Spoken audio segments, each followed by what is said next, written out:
past few days, Cuban sensation Yoenis Cespedes has showed how important he is in the middle of the Athletics order. His tremendous combination of power, clutch hitting, and speed is a key ingredient that makes the green and gold go.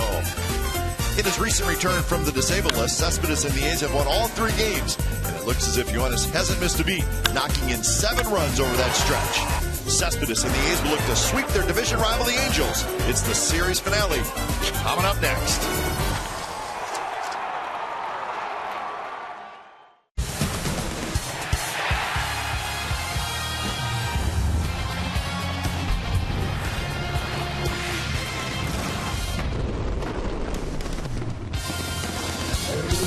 Well, lots of sunshine and lots of wind. Very breezy day at the Coliseum as we get set for the final game of the series. A's going for a sweep of the Angels. You'll see it right here on Comcast Sportsnet California. More transactions for the A's this morning. They put Coco Crisp and Brett Anderson on the disabled list. Hamstring for Coco Crisp. Dan Straley up and Luke Montz up. And we'll get our first look at Luke Montz. He's going to DH. Welcome to A's Baseball, everybody, along with Ray Fosse.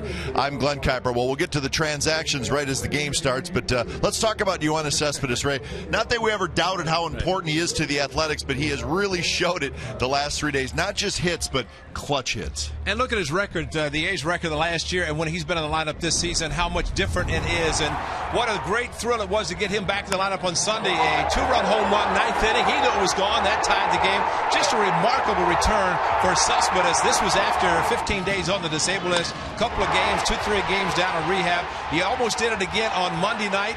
He did it, though. He tied it, a ball off the wall. And last night he drove in 4 runs. Just a great, great job that Cespedes is doing. And not only playing great offense, swinging the bat, but he really moves a lot in the outfield. He's moved over to center field with Coco Crisp on the disabled list. So there's not really anything that he's not doing. And I think the most important thing, the A's win when he's in the lineup. Pitching matchup today, a couple of lefties, C.J. Wilson, Tommy Milone. No secrets with C.J. Wilson. We've seen him a lot. The A's know what he's all about.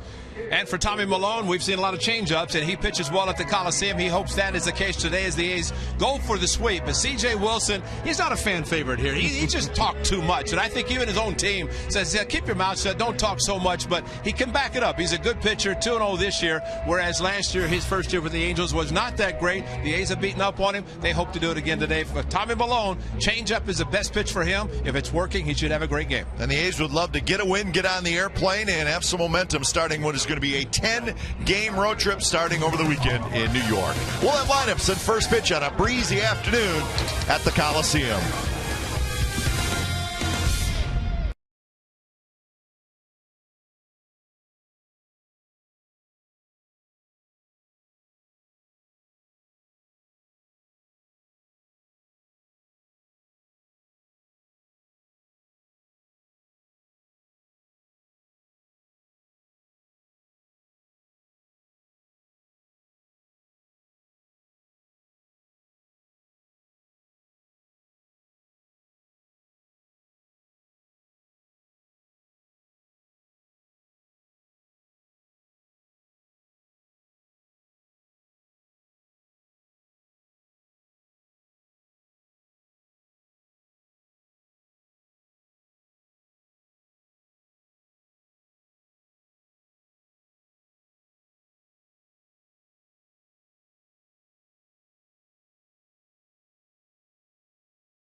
on Comcast Sportsnet California is brought to you by Jack in the Box. The Chipotle Chicken Club Combo is back for a limited time at Jack in the Box. Try one today with fries and a drink for just $4.99 plus tax.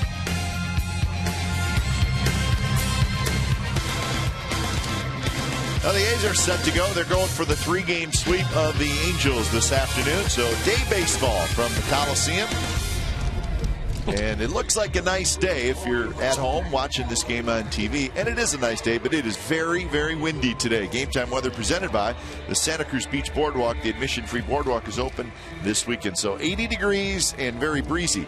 Now the Flags are doing it to us again. Not telling the real story. It's breezy.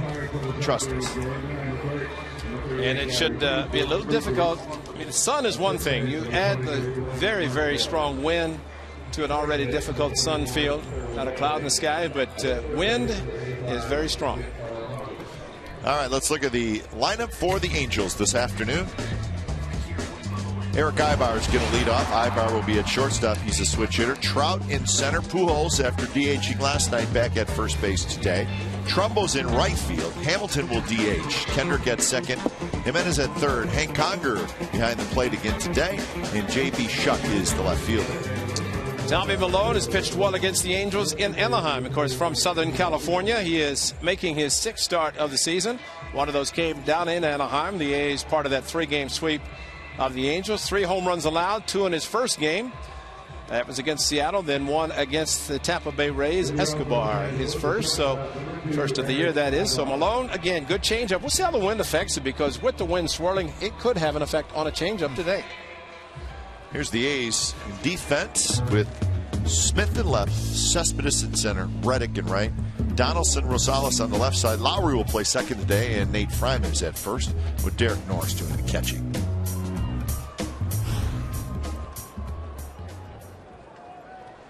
So in steps the switch hitting Eric Aybar, and we're just about set for baseball from the Coliseum. There's A's won the 19-inning game on Monday night. And last night a bunch of runs scored again, and they won by a final score of 10-6. So the A's continue to score runs in bunches. Aybar bunts it toward Fryman. Fryman picks it up. He'll tag Aybar, and 2 pitches into the game. We got 1 out. See, 6'8", 5'7". Yeah, you know who I'm choosing. Well, if you're just joining us, we mentioned it briefly in our open. Coco Crisp and Brett Anderson have been placed on the disabled list for Coco hamstring. And, of course, Brett Anderson's been bothered by the ankle injury, so being called up. That gentleman right there, number 22, is Luke Motz. He just got here, folks. And I mean, he just got here.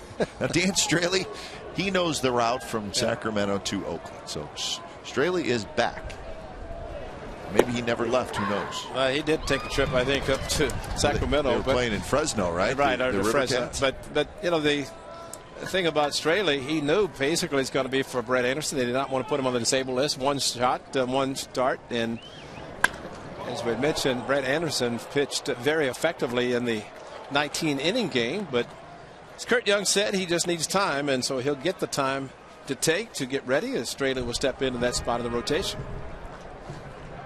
So Straley is going to pitch in New York at some point this weekend. Trout bounces one toward third. Donaldson has it, fires across, and they just get Trout. So 2 outs. This is the Coco Crisp injury. No hamstring. Great to that point, and then bam. And bad enough, unlike what we saw with Peter Borges. Borges hit and grabbed his leg. Coco did not, just kind of slowly went back towards the dugout. Well, he scored a lot of runs for the A's and having a great season. And you'd think Coco, the way he goes, the A's go, so he's going to be missed. But that's part of, unfortunately, a long season. Cespedes on the DL. Let's just hope the record for the A's is better with Coco on the DL than it was with Cespedes. And give the A's front office a lot of credit. In the offseason, they said we need get some depth, and they did with quality players. And the depth has been needed already in the first month of the season. 1-1 to Albert Pujols.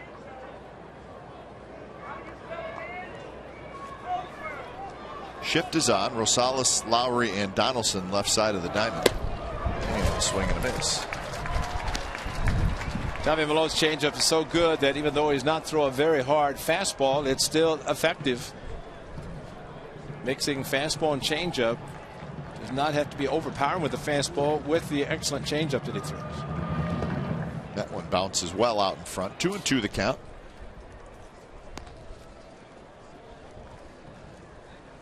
Malone loves the changeup. 28%, fourth highest changeup percentage in the major leagues. He'll drop the curve in occasionally. But he's a fastball change guy, and if you spot your pitches, you can win doing that just with those two pitches.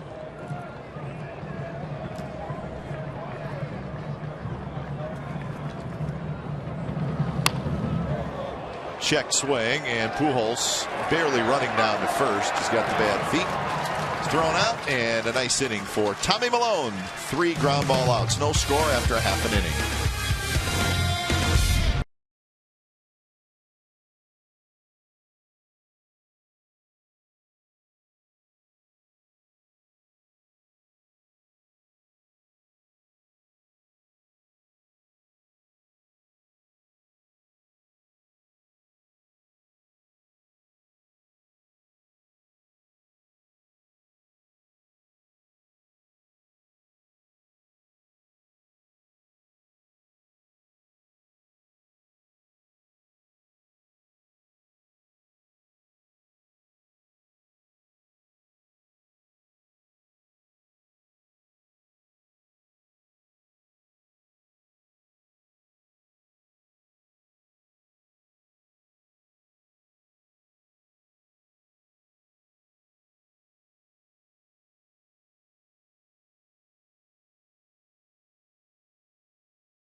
As they come to bat here in the bottom of the first inning. Jed Lowry's going to lead off today. He's going to bat, or he's going to play second base. Norris, remember we talked about the versatility last night? He talked about it. He moves up to the second spot today. Smith at left, Cespedes in center, Donaldson at third. Then it's Fryman, Reddick, Motts. That's Luke Motts, just called up from AAA, and Adam Rosales. And it is C.J. Wilson on the mound for the Angels today. He's making his 6th start, 2-0 record. Mid-4 earned run average, but a quality pitcher. He was a closer, of course, with the Rangers, became a starter, and is on a 5-year contract with the Angels, along with Albert Pujols prior to last season. Slow, though. Mickey needs it faster. A little bit. Today would be a good day to be fast. This is the 14th career start for Wilson against the Athletics. He's 7-7. A couple of those decisions came as a reliever.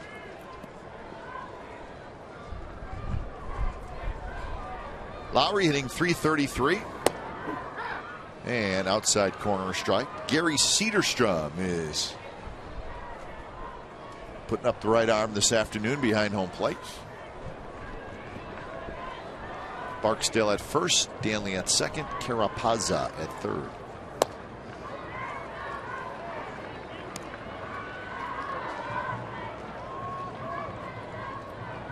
Jed Lowry's second game in the last couple of days that he started at second with Adam Rosales playing shortstop. And the only thing I guess you could look at from that standpoint, he can play the different positions. He did during spring training, as there was a question of whether where he was going to play. He was going to be in the lineup every day because of his ability to swing the bat. And Bob Melvin used him at second, third, short down in Arizona, and except for second game now, he's been at shortstop this season. So Gary Cedarstrom just showed us something right there. He likes the outside pitch, maybe off the plate a bit. Not the inside. Nope. And let's check his positioning, which I think is pretty good. But he's looking right at the inside corner, as he just showed.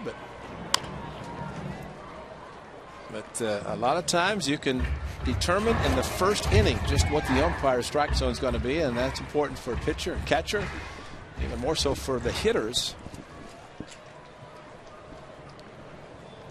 And I think more than anything, the fastball inside, thrown by righty or lefty, should be, and most of the time, more of a purpose pitch. Good battle here by Lowry. Count stays 2-2. Maybe even more so for a guy like Tommy Milone, right, with a good changeup. I think for any lefty, if you're going to pitch inside as a lefty, have the catcher get off the plate and just bore it out inside to where it's out of the strike zone. If you get a swing and miss or a jam, that's fine. So would you rather have your pitcher, if he's going to make a mistake on a pitch where he was trying to catch the outside corner than trying to catch the inside corner? Because, you know, tip your hat if he goes the other way. But you make a mistake inside, and we have seen too often pitchers try to go inside and make a mistake, and it ends up in the seats. Foul territory. Pujols over, and it's going to be well into the seats.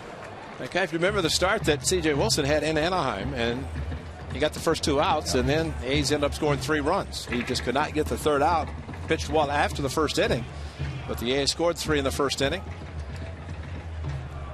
Conversely, it was Jared Parker who put the first 3 on and got out of the inning in that game. So it's a little bit of a difference in the first inning for the 2, and there's the 110 pitches. If it did pitch well, only 1 run the last 5 innings. And that one just a touch outside, leadoff walk. And you know, Chili Davis just got the certificates, dinner at Francesco's, and guess who gets to go? Started 0-2. Chili, I hope you didn't take them all for yourself, because Jed Lowry got dinner at Francesco's because that was a great 10-pitch at bat. Angels defense has Shuck in left, Trout in center, and Trumbo in right. Jimenez, Ivar, Kendrick, Pujols on the infield third to first, with Conger again behind the plate. Thought maybe Iannetta would be back there today, but it's Hank Conger. I did too. Conger did a great job last night and was busy all night. He was busy, Yeah, speaking of Francesco's, nice dinner on Saturday night for the 73 World Series team, and a lot of great food. I was thinking about you. Were you? Yeah. Did you think about me enough to maybe on your way home stop by with some tiramisu for me? Well, no. I got a lot of tiramisu, but I didn't remember that you liked it. Come on, you go right by my exit on the way to your house. But I can't get in. Right by. I can't get in. You don't have my name at the guard gate. Guard gate. Shoots right by. It's great tiramisu. Thank you. And the rest of the food. So the 73 World Series team, they could go to eat wherever they wanted to. But you know, they wanted to. Guys said, let's go. We want to go there because Francesco's opened about the same time the A's started winning all the World Series, World Championships. You go by their sign, they keep changing from the 40 to 41, 42, 43 years in business, and coincides with the A's success here in Oakland. Well, we had a lot of fun on Saturday. It was, I guess we could say it was the highlight of the homestand. The 19-inning win was certainly fun, but this was a special for everybody involved. I think just really the biggest difference was the color of the hair. After all these years. Reggie, of course, showing up with Reggie bobblehead. Kenny Holtzman right in the middle there with Gene Tennis. Jesse Tennis hit all the home runs here. He got so many dinners at Francesco's just for hitting home runs at home. Every time he hit a home run at home, he got dinner for two. So that was the deal back then. Yeah. And Gino hit that left field line, the barbecue terrace. Constantly. Dick Williams, of course, the great manager. Alvin Dark took over in '74 and continued to win. 2-2 to Derek Norris.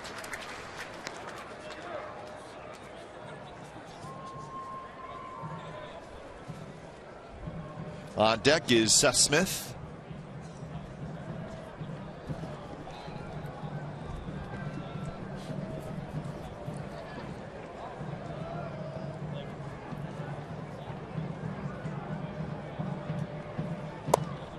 Just missed inside. Very interesting last night in our post-game interview with Derek Norris. We asked him about how it is contributing from the bottom of the order, and he said, well, it's great, this and that. And he also said, we're a very versatile lineup where guys move around and feel comfortable wherever they're put. So very interesting that today Norris is hitting second after hitting 8th yesterday, last night. 3-2 pitch is bounced slowly toward the shortstop Ibar, quickly to first, and they just get Norris. It does advance Lowry to second with 1 out. Yeah, first 2 batters for Lowry, for C.J. Wilson, as Lowry is on second. It started 0-2, but 10 pitch at bat to Jed Lowry and 3-2 count. 7 pitches to Derek Norris, and already 17 in the first 2 batters for C.J. Wilson. And we talked about the Orioles series and how many 2-strike hits the Orioles got over the weekend, especially in the first 3 games. When you get 2 strikes, you want to put the hitter away quickly, keep the pitch count down. The A's do work pitchers very well. So here's Smith.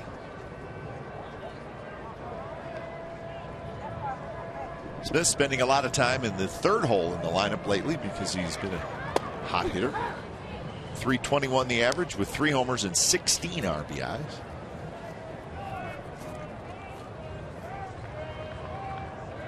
Good on base percentage for Smith. He's got 7 doubles.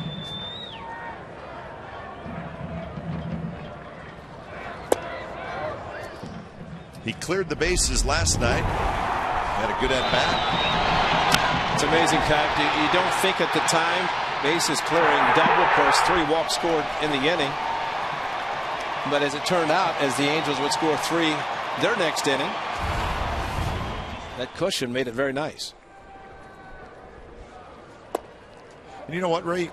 First month of the season, a lot of talk about Lowry, very nice start, and Donaldson and Moss, but Seth Smith maybe a little bit of an unsung hero in the early going.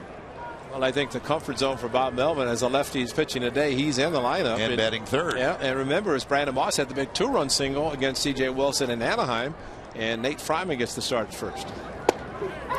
Strike 3 called on the outside corner. So that's out number 2. And the A's continue to lead Major League Baseball in runs scored.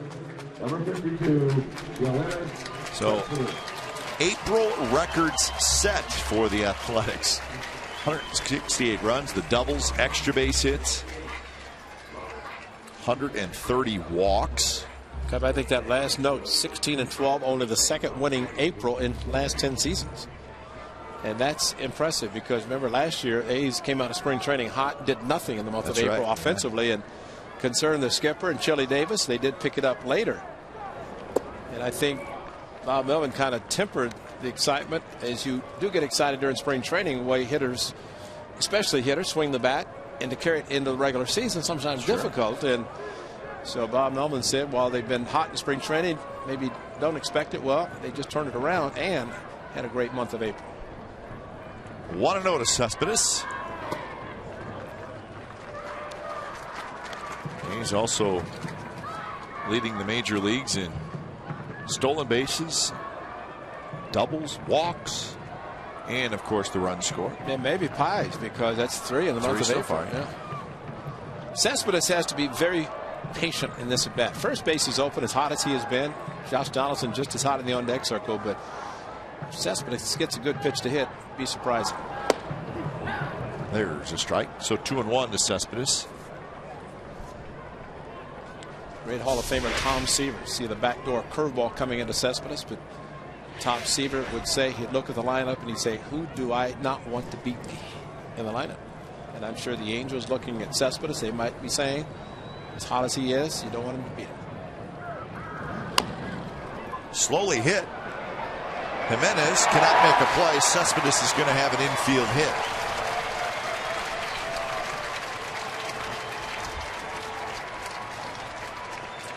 So A's will have first and third. Everybody knows Cespedes can run. We saw him hit the triple last night, turn on the afterburners, and this afternoon, big swing, but out of the box very quickly, and a sprinter speed down the line, getting out of the box, and that's a big swing for a big fella. And when that happens, a lot of times you're not going to see the hitter get out of the box very quickly.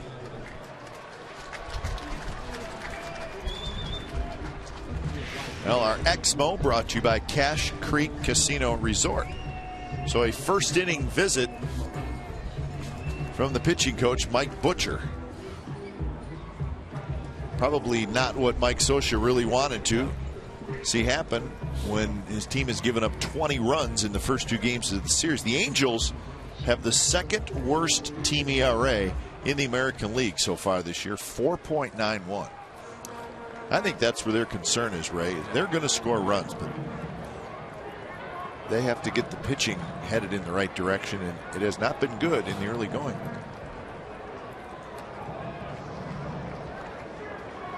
A's pitching has struggled as well, but not to the degree of the Angels, and the A's are scoring lots and lots of runs. A.J. Griffin will start on Friday in New York. Those two guys are teammates now, teammates at Midland last year, and shoe salesmen a year ago in the offseason. Neither one had to sell shoes this past offseason. There's your team ERAs in the American League. The Astros have the highest, and then the Angels, Blue Jays, and Athletics. Now Melvin hoping for a 2-out, 2-strike hit from Josh Donaldson. Good take there, 1-2. So another high pitch first inning for Wilson, 28.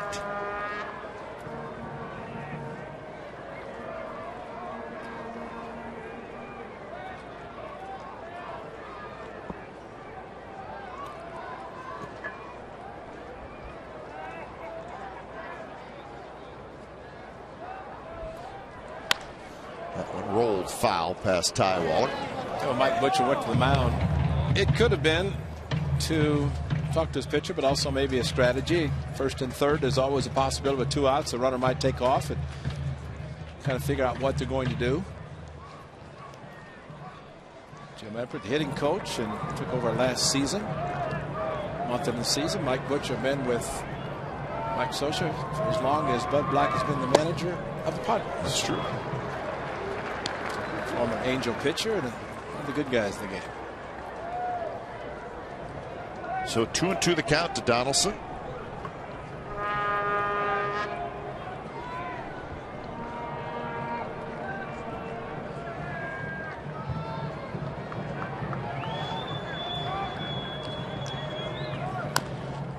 Donaldson on an off-speed pitch, just got a piece of it. A's come into the game 16-12, so that is their record on the 1st of May. They're 9-7 at home, 7-5 on the road, with a 10-game road trip coming up. That's some strength right there, isn't it? Pujols and Cespedes.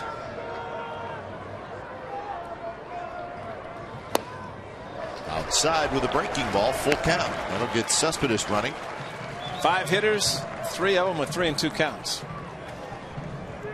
And all 3 hitters have started 0-2. Lowry, Norris, and now Donaldson, and working the count, working the pitcher.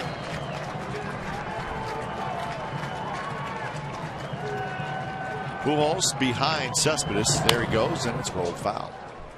Off the tarp into the first row, and the gentleman was able to corral it.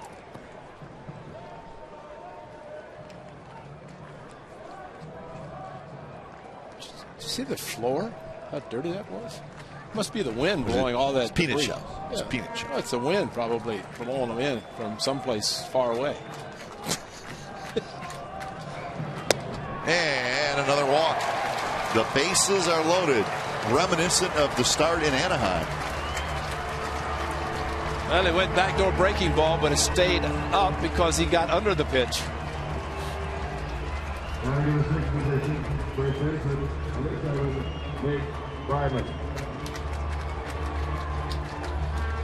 So here's Nate Fryman trying to do some first inning damage.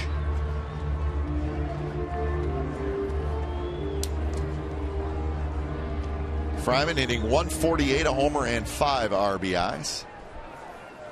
He's got 4 hits in 27 at bats, one of them a double.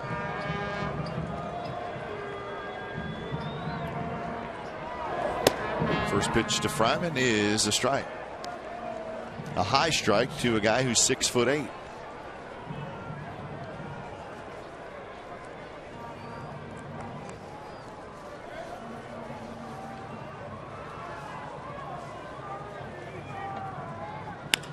That one line left center, but it's going to hang up for Trout, and Trout runs it down. So the A's leave them loaded, do not score in the bottom of the first.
Parking Tuesday. Park for free at select Tuesday home games and get a ticket to the game for only $4 while supplies last. To act on this special discount, purchase online only at oaklandathletics.com/Tuesday and use promo code Chevy. Free Parking Tuesday driven by Chevrolet. Man, that wind All is right. just wow. You know what? When you think you're going to sneeze, you just hand me the card and I'll pick you up. Well, you'll continue the sentence. I don't know if you'll pick me up. We don't want to cheat our sponsors. I'm one of the lucky people. I don't get hit with the allergy bug too much. Oh, there he is again. Well, I don't normally, but for some reason that strong wind blowing The wind is not helping. So those peanut shells coming in the booth. 1-1 to Trumbo, followed by Hamilton and Kendrick. The cough button's there for a reason, isn't it? The magic of the cough button.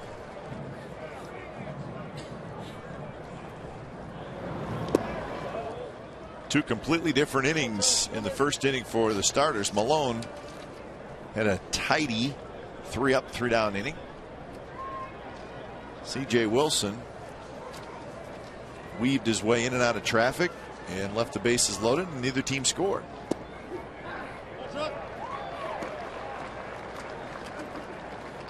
Trumbo has a couple of home runs in this series, and both of them very long. He's probably at about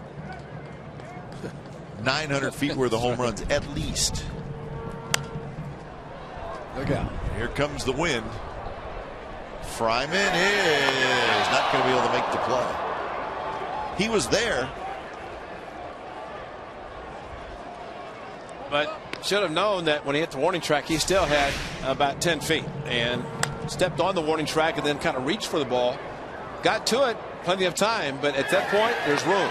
See, he reached like he thought he was in the dugout or close to it, and he had several feet to go because he just stepped on the track. And we talked earlier about the amount of space that you have once you hit the warning track the first time. First step, anyway. And that is a rock warning track that goes around this beautiful Coliseum field. Playwood, of course, the head groundskeeper. So it's a true warning track for the field of the outfielders, and of course the corner infielder with so much foul territory. Trumbo swings and misses. So Malone ends up getting Trumbo for the first out here in the second inning. Another great changeup. He finished off Albert Pujols to end the first inning with a changeup that he fooled him 3-2. This changeup 2-2, and a perfect one. I remember last night when Sean Doolittle threw the 0-2 changeup to Chris Inetta, swung through that at 85. Here's Hamilton, and he takes a strike down around the knees.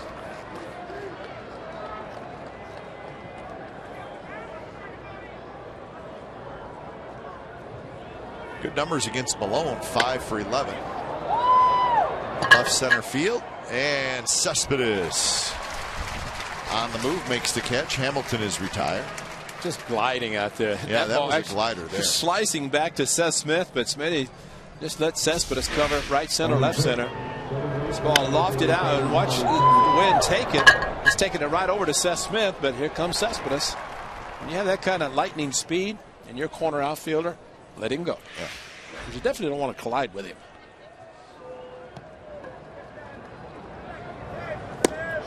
Kendrick takes a first pitch strike.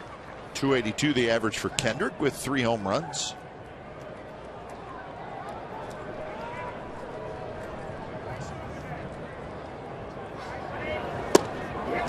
Good pitch. It was fastball, but it acted like a hard slider almost. Broke down and in on Kendrick. Just kept boring in on the inside, and Kendrick's so great at going the opposite field, but tied him up. Complete swing with his body. Kendrick waited on that one and drives it. Cespedes going back, still going back, and it is gone. Kendrick straightaway center field, and the Angels lead 1-0.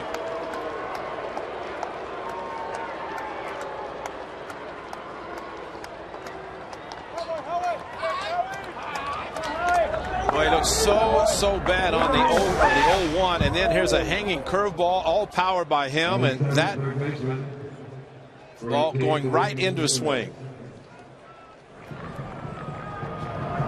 And I'd say that's a great example of speeding up a guy's bat. And that ball was high off the center field wall. That's the 5th home run the Angels have hit in this series. 4th given up by Tommy Malone, and definitely a mistake. This is Luis Jimenez. Kevin, I think the point you brought up about the pitching inside, you'd rather be outside. I mean, there's a ball that's coming right into the swing of a power hitter. Howie Kendrick can use the whole field, and definitely used it on that one. But if you stay away, then he may hit one to center field. He might go to right field, but then you tip your hat. Sure. You hang one right in the zone 0-2. That's a very inviting pitch to hit, and he did not miss it.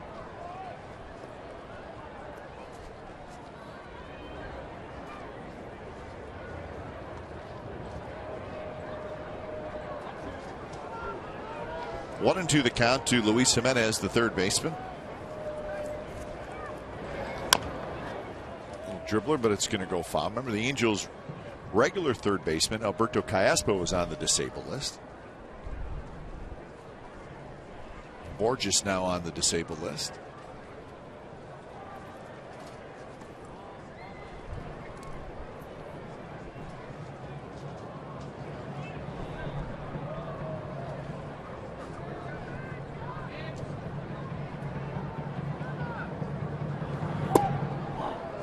Could have been called strike 3.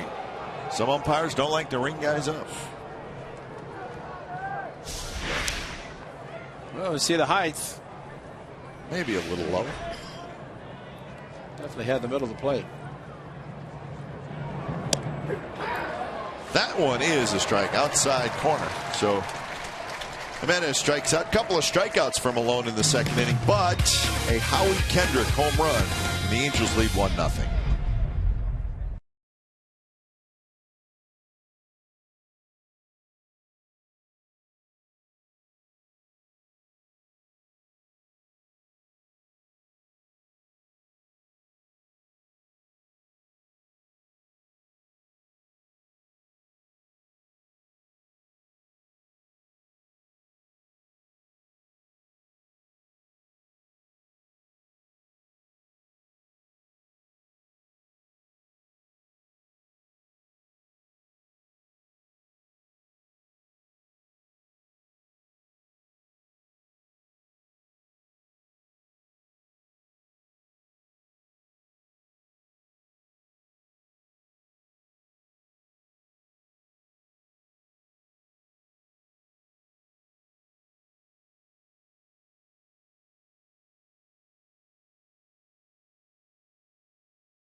Fantastic 7 series in Vancouver against the Canucks. Coverage begins at 7 p.m.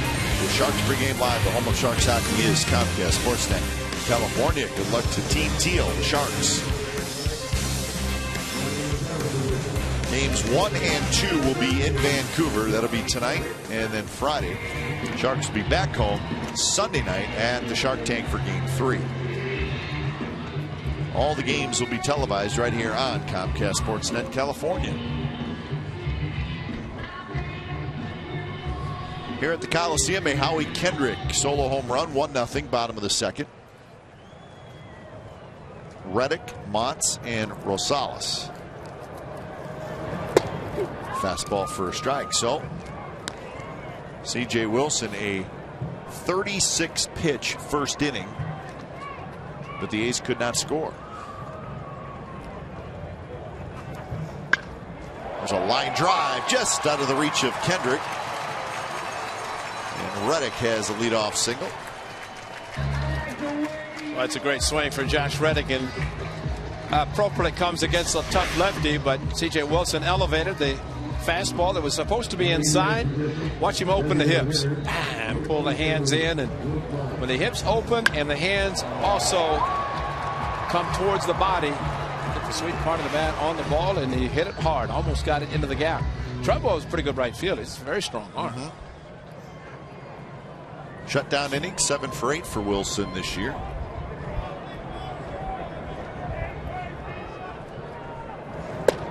First pitch strike to Luke Montz. His first at bat as an Athletic. Not his major league debut, though. He went to the big leagues with the Washington Nationals in 2008, just for a very short time. And he drives one left field, going over his Shuck, and he makes the catch. So Montz hit it hard, line drive, but caught by Shuck in left. Montz had a great spring, really impressed the staff, and not surprised he saw the numbers in Sacramento. Too much topspin, a little bit away, but I think the wind might have knocked it down. Looked like initially might go over Shuck's head in left field. He's got a couple of tight ends on their team now with Fryman and Luke Motz. Motz is a big fella.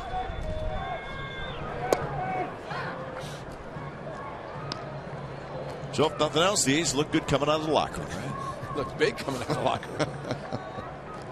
The old football joke. Man, they look good coming out of the locker room. Now, Steve Scarsona, the AAA manager of the River Cats, has the privilege now of telling AAA players when to come into the big leagues. And that was a story for Luke Motz in Fresno. Steve Scarsona called him in the office. He had actually been ejected in the game. Second inning. That's great. Second innings. He could have got here earlier. That's right, if he had known, but didn't find out till after the game. It's telling a great story. I mean, what forever. I think Ryan Cook said it best. It's the best story I've ever heard of how a guy got called to the big leagues. Well, he arrived here at about 11:30. Delaire saw him running down the hall. And he was running. And no equipment. And Steve Bushnell says, "You got to be kidding me." He came and didn't have a lot of his equipment to get some cleats. And well, at least he's DH, and he is a catcher, which enables Bob Melvin to have a third one if necessary. Well, Salas strikes out looking. So that's the second strikeout for Wilson, both looking. Number 8. Backdoor breaking ball, and Rosie couldn't pull the trigger. That ball he thought might have been a little bit low, and it might have been. So 2 outs and the top of the order, Jed Lowry.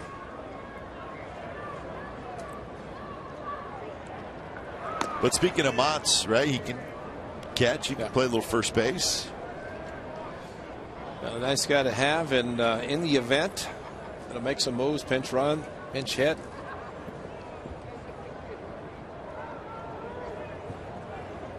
Looks like you got no sleep, but could care less.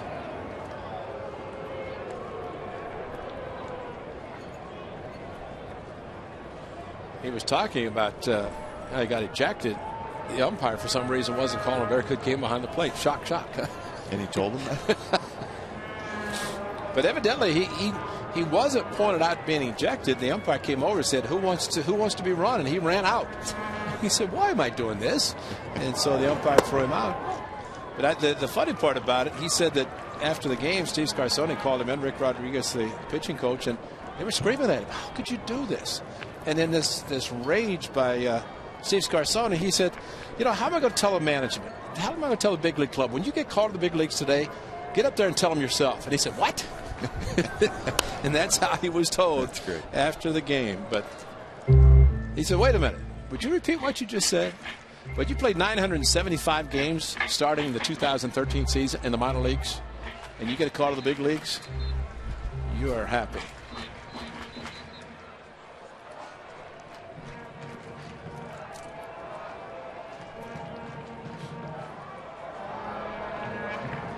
One and one the count to Lowry.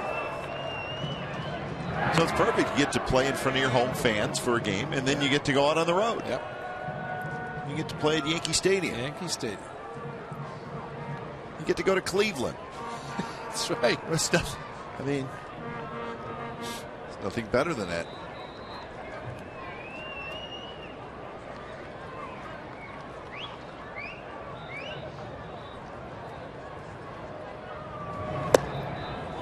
Missed 2-1 is the count. Reddick at first with the leadoff single.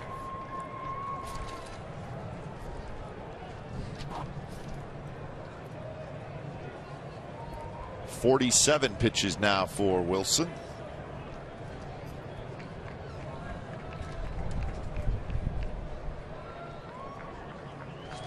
Lowry walked in the first inning. He ended up being stranded at third.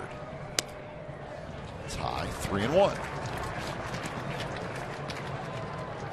Well, Wilson has made 5 starts this year. This is his 6th, but in the 5 starts, he's thrown 29 innings. So that's less than 6 innings a start, and probably not quite enough. Not for a bullpen that's been used a lot. 19 innings on Monday.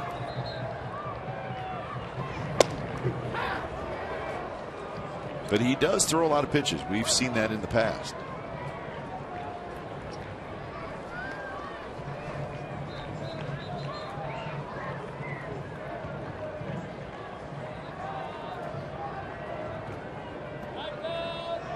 Because throwing a lot of pitches is fine if you complete the game. Throwing a lot of pitches and only getting into the 5th or 6th, that's not good. Runner goes. That one's drilled to right. Long run for Trumbo, and Trumbo makes a terrific catch. Did not even leave his feet. Just reached down right at the right time and made a very nice catch, and that would have driven in a run. So after 2, the Angels won, the A's nothing.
On Comcast Sportsnet, take your team with you.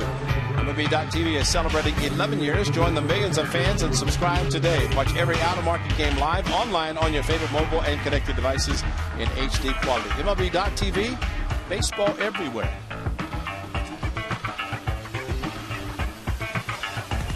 Beautiful day in the Bay Area.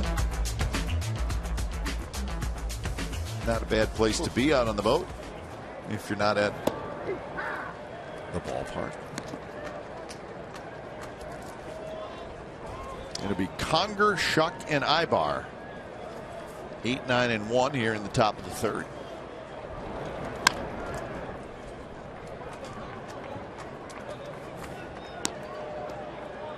So as we enter into the month of May, the team that had the best month of April was the Boston Red Sox at 18 and 8. A surprise? Yeah, a little bit.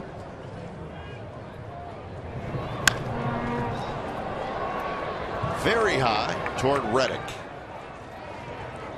Reddick has it. So that's out number 1. Conger flies out. Nice play to end the bottom of the 2nd by Mark Trumbo. But, you know, last couple games we've seen Josh Hamilton, although he plays a very good right field, but the fact that this is a right-handed fielder, all Trumbo had to do in running as far as he did, reach down with the glove on his left hand, being a right-handed thrower, and there it is. Now Hamilton's out there. He either has to backhand or dive, as he did in the first game of the series. But an excellent play by Trumbo, who played first last night, right field today, swings the bat very well regardless where he plays. But a versatile player that the Angels have. That was a nice play. And he's a big guy, too. He's probably 6'4", 230 pounds. Versatility. Hamilton gets the day off, half a day anyway, DHing, and Trumbo will play 3rd, play in the outfield positions, play 1st. And hit 30 home runs. Yeah. And hurt his third base coach hand when he slaps it. Congratulate him after hitting a home run. He's got a hard pounding fist on the Eva. 1-2 to Shuck.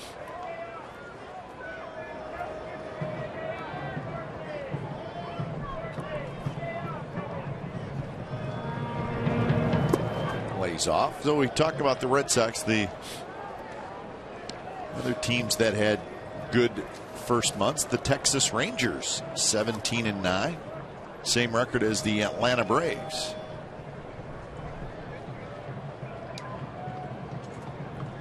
So those are the 3 best records in baseball after the month of April has come to a close.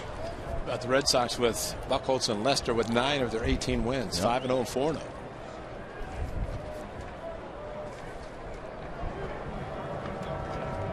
Three-two pitch to Shuck. Strike 3 called on the outside corner.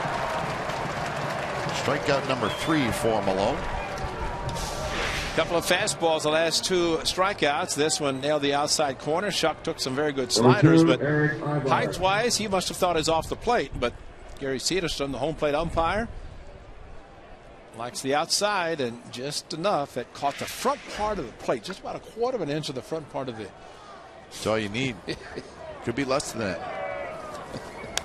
Ivar fouls it straight back. How about the Yankees? 16-10 in April. They should be thrilled with that after all the injuries that they've had.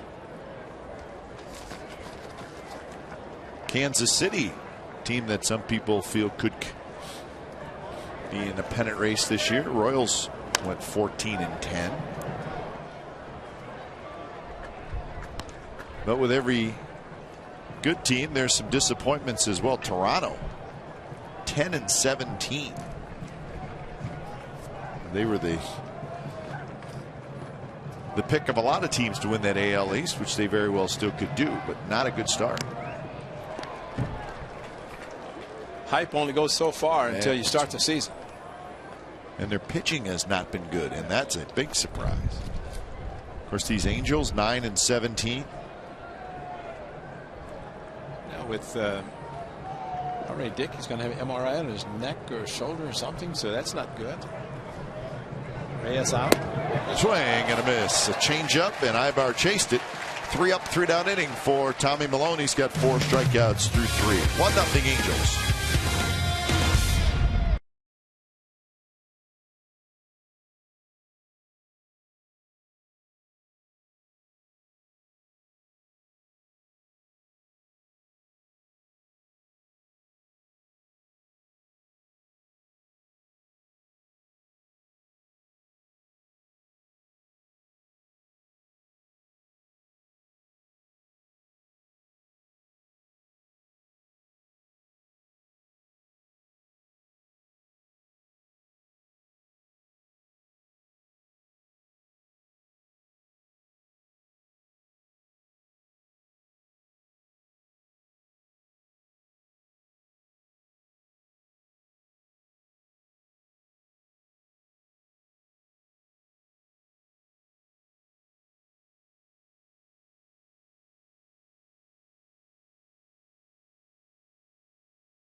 This year will be a special pregame festival in B-Lot featuring games and activities for all scouts. The popular pregame parade and commemorative Scout Day patch will be back again. Also, 5,000 kids will receive an A's beanie courtesy of Ross Dress for Less. For more information, tickets, go to oaklandathletics.com/scout. You must purchase a special ticket to participate in the festivities. Versatile festivities. That's what we had going on Monday night. Boy.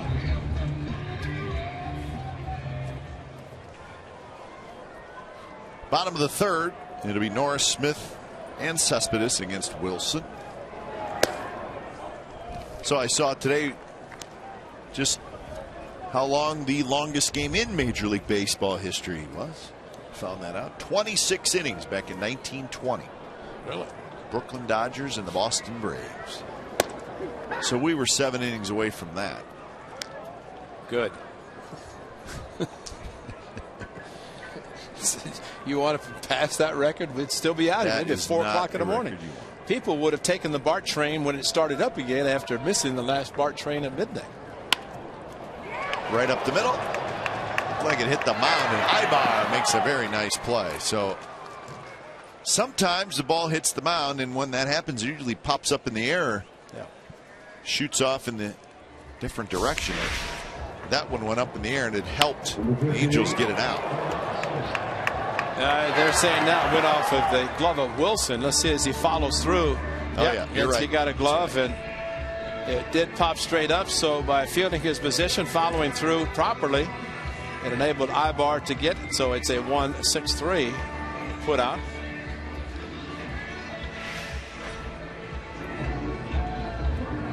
Got a gold glove.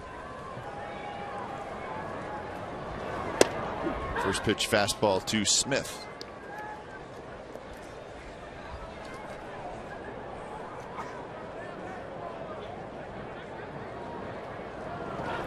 Smith struck out looking in the first inning.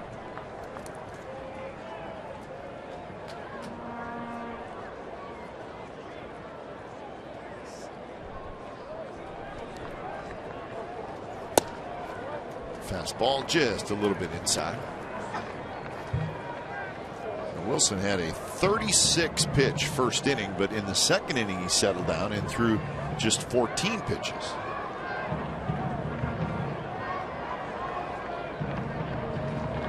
See Conger giving the target. He did that last night, where he's basically holding his glove in his hand, just right, saying throw it down the middle. Did that last night. Derek Norris hit a bullet back up the middle over Richard's head.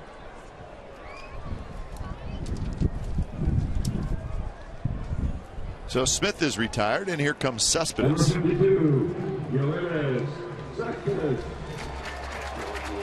Well, we've also seen, Ray, C.J. Wilson do exactly what he's doing now, where he'll have an inning where he really struggles, and you need to get to him. That's right. Because high pitch count or not, he seems to at some point in the game settle in for a period of time. And he may be doing that right now. He's retired 5 in a row.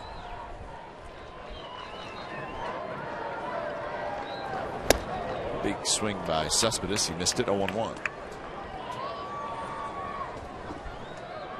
Last 5 starts here at the Coliseum. Good ERA, 3.1 record.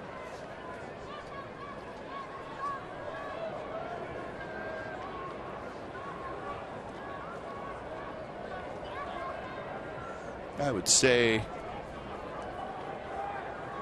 between he and maybe A.J. Burzinski, maybe the 2 least liked opposing players here at the Coliseum.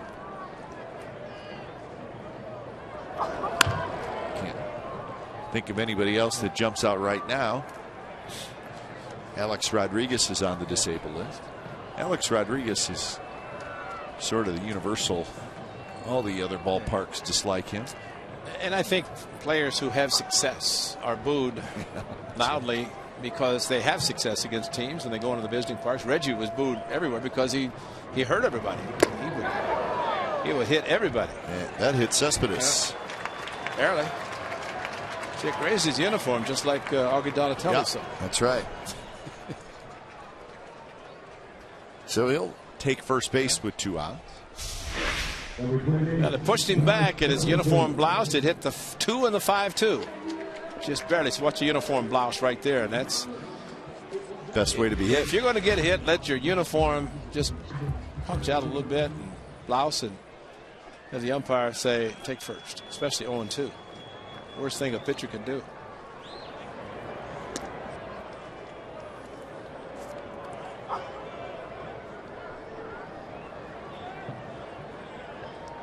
Well, speaking of A.J. Burzinski, whether you like him or not, he's doing a pretty good job for the Texas Rangers.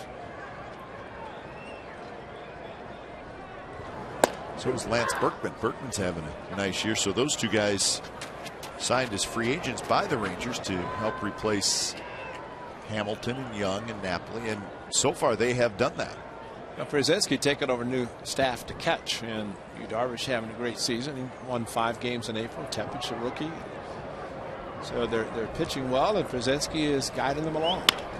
Donaldson lines one, fair. Here comes Cespedes. He's digging for third. The throw comes back in quickly. Cespedes right through the stop sign. The throw to the plate is late, and we're tied. Knuckle-friendly stop sign. He ran right by Mike Gallego, who had his hands up, and Cespedes actually scored easily. So a 2-out rally, and the A's have tied it. Well, one thing Mike Gallego saw was Shuck, the left fielder, getting the ball quickly. And once he put the ball in his hand, Cespedes was just approaching third base.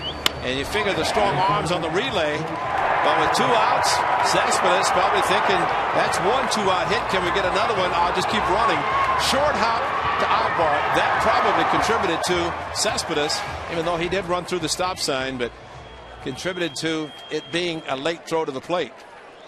I don't know that Cespedes could have stopped, and maybe that was the key from his standpoint.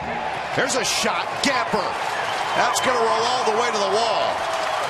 Nate Fryman's going to have an RBI double, and the A's, thanks to a 2-out rally, have taken the lead 2-1.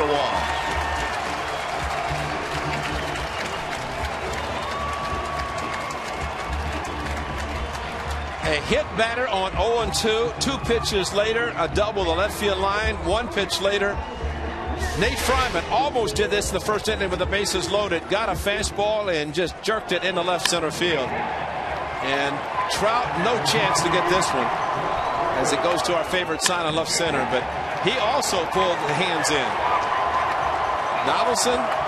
So within 3 pitches after the hit batter, the A's have 2 runs.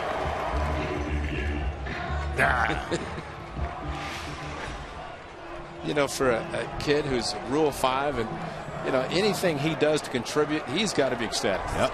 And I don't blame him. So here's Reddick.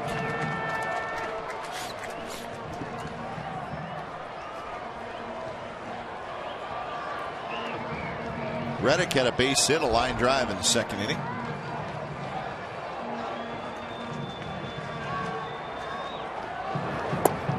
Missed again, 2-0.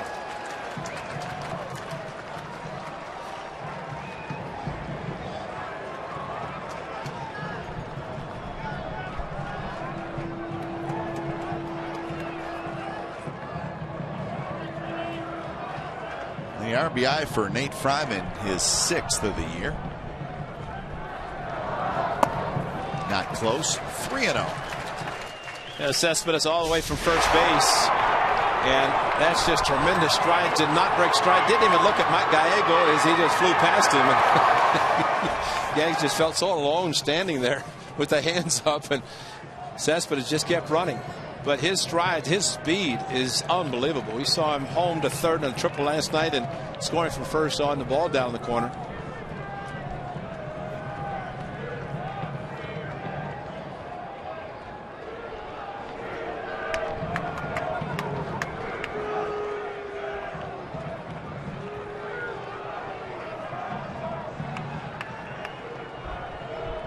So Wilson behind in the count, 3-0 to Reddick. Luke Mott's in the on-deck circle. And there's a strike on the outside corner.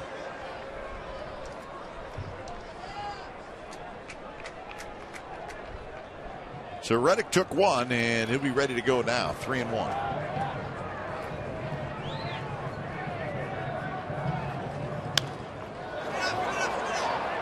Conger coming back, and Conger, went right over the fence into the first row. So it looked like he actually was there to catch it, but it went just on the other side of the fence. And that's the wind blowing hard. That few quarter in left field. He's there creeping up to it, and it did go over the fence in diamond level. There's the netting, and watch the ball come down, and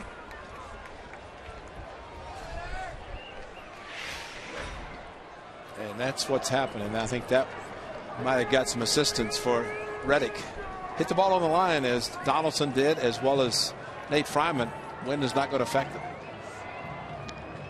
Payoff pitch to Reddick for a fake towards second, and Nate Fryman, all 6'8", hit the deck. Nobody close to second base. Not taking any chances. Gonna get the uni dirty.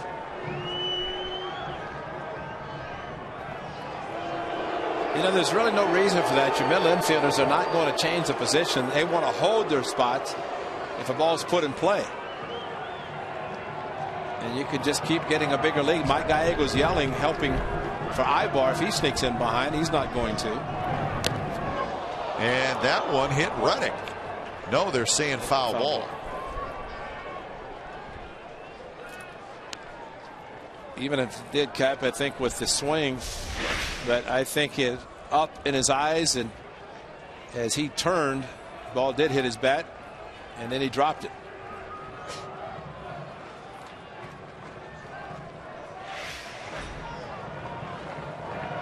So pitch number 70 coming up for C.J. Wilson.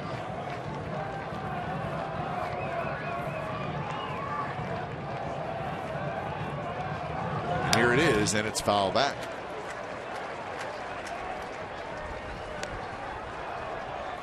So a hit batter, an RBI double, and another RBI double, and that is how the A's have taken the lead here in the bottom of the third.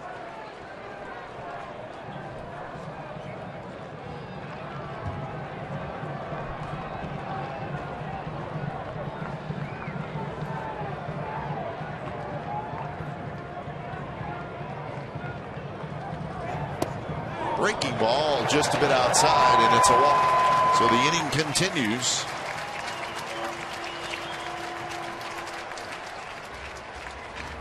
Third walk issued. Chile, a former Angel, now the hitting coach for the A's, and have to really be pleased with the at-bats, the approach by his players. And, you know, because of the late game, long game on Monday night, optional hitting yesterday before the game, and today in the cage, so they're not really getting a lot of hitting on the field.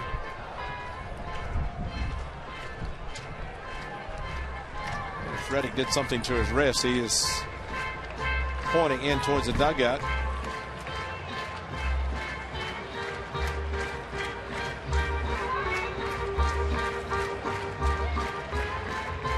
Somebody's going to find the wrist guard. Yeah.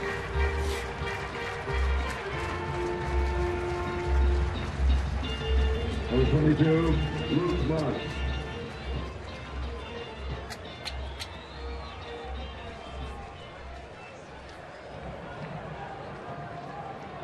So Reddick padding up. He's ready. So Luke Mott steps in, a chance to knock in a run.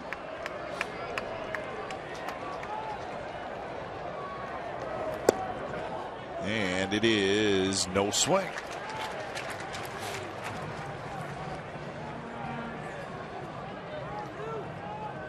$18 pitches per inning on average for Wilson.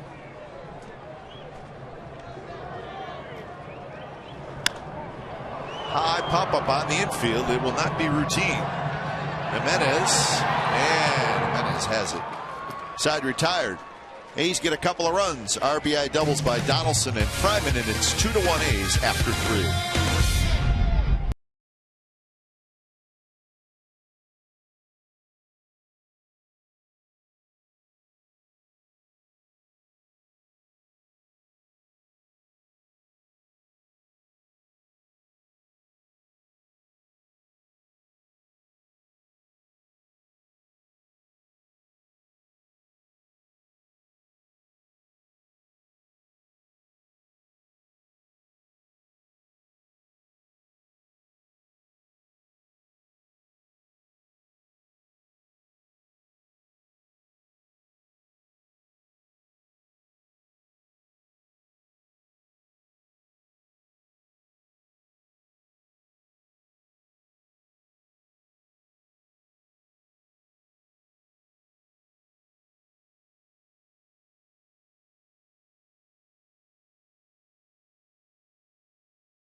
AT&T, who are the only two players in Angels history with 50 doubles in a season. Tweet us at CSN Athletics if you think you may know the answer. 50 doubles in a season. Well, let's see. Chili Davis played for the Angels he had some big years for the Angels. Could Chili be on that list? We don't know. We're just guessing. You have to put Mr. Albert in there probably. Could Albert, his first year with the Angels last year? Those two gentlemen probably know the answer.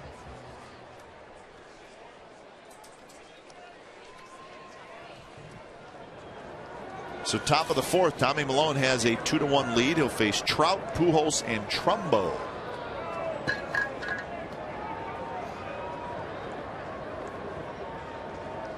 First pitch to Trout is a strike.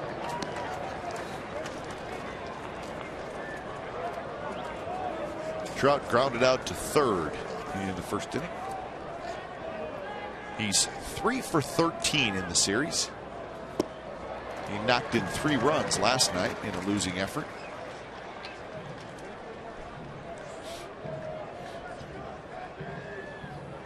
Shutdown innings have not been automatic in this series. How many shutouts finished in the month of April? I got baseball? it for you. 65. Thank you. I knew you would be right on top of that. There was 32 shutouts in the American League, 33 in the National League for 65. 14 more than last April. Just sounds like a lot, doesn't it? 65? That is a lot. And we'll see again what happens after the first month. It's usually cooler weather. And I think Torrey Hunter said it best. Is repeating what he said, and that we'll see if it stays the same in June. Then we know it's a pitcher's year.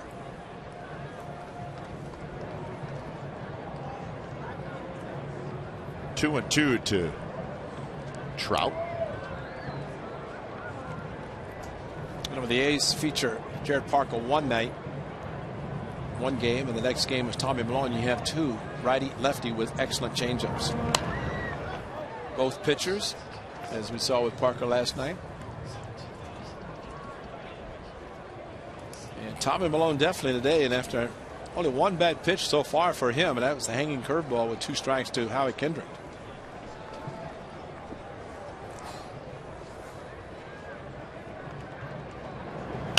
Trout, a good swing there. Parker got his first win of the season last night. He was better, Ray. It still was not quite the Jared Parker we saw last year, but indeed he was better. Good change up to strike out Albert. And I think Derek Norris is talking about the 2-seam and the 4-seam fastballs that he's throwing. And there's a strikeout, number 5 for Milone. Another great changeup. Just pulls the string. It's such a smooth delivery by Tommy Milone that when the ball comes out of his hand, as a hitter, you just have to say, well, it's going to be a fastball. I want to be primed for it, but pulls the string. But he can go back and forth. I mean, that might even been a fastball. It was not the true changeup, kind of maybe a batting practice in between fastball and changeup. Some pitchers do throw that, right? And you got to have some confidence to say, that's right, I'm just going to take a little off.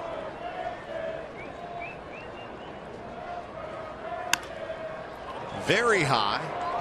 Shallow left. Smith out. Or Smith in, Lowry out. And Smith still coming in, makes the catch. 2 outs here in the top of the 4th inning. 6 in a row retired by Tommy Milone after the Kendrick home run.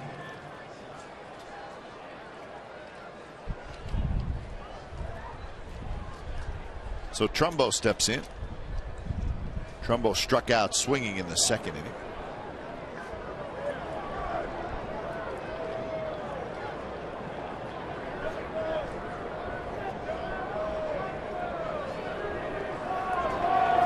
Swing and a miss. 84 miles an hour.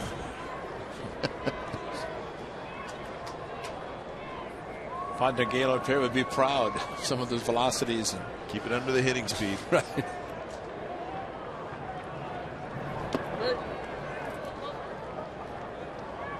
remember Tommy Milone, his first start, gave up the 2 home runs in the first inning to the Mariners, yet went on to win the game.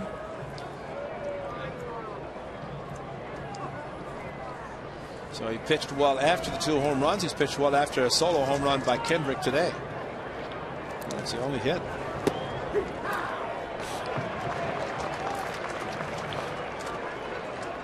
So 1-2.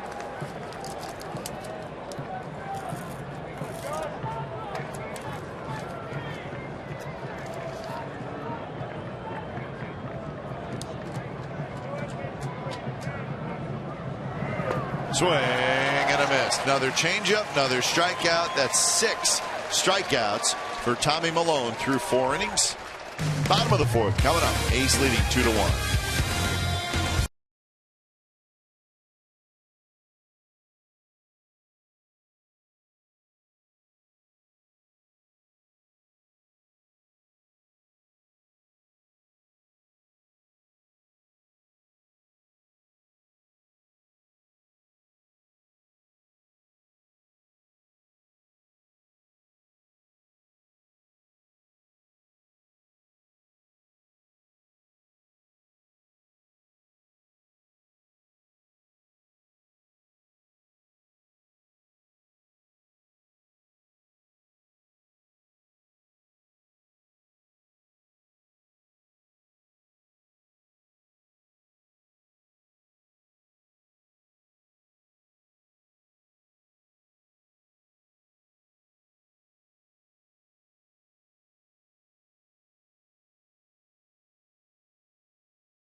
Saturday, May the 18th, this special Star Trek Into Darkness theme show presented by Xfinity begins after the A's play the Royals at Oak.Co Coliseum. Bring the family your picnic blankets and enjoy the show from the outfield grass. On-field capacity is limited.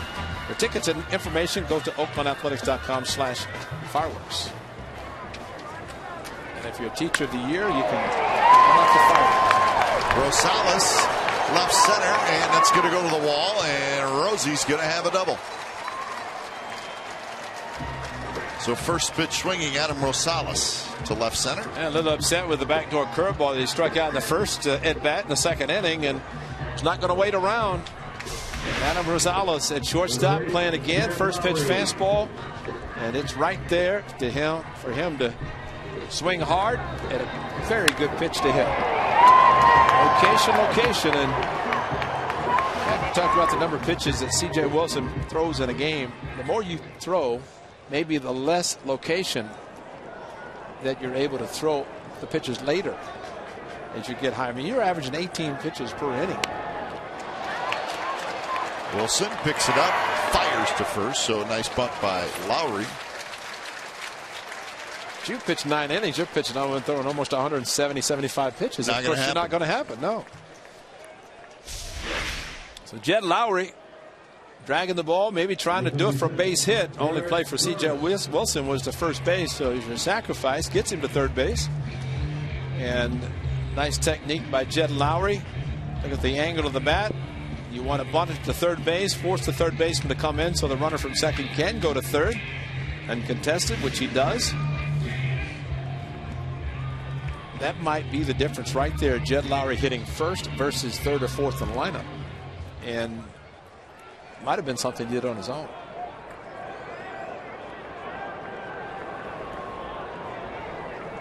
So 1 out. Rosales at third. Here's Norris, infield in.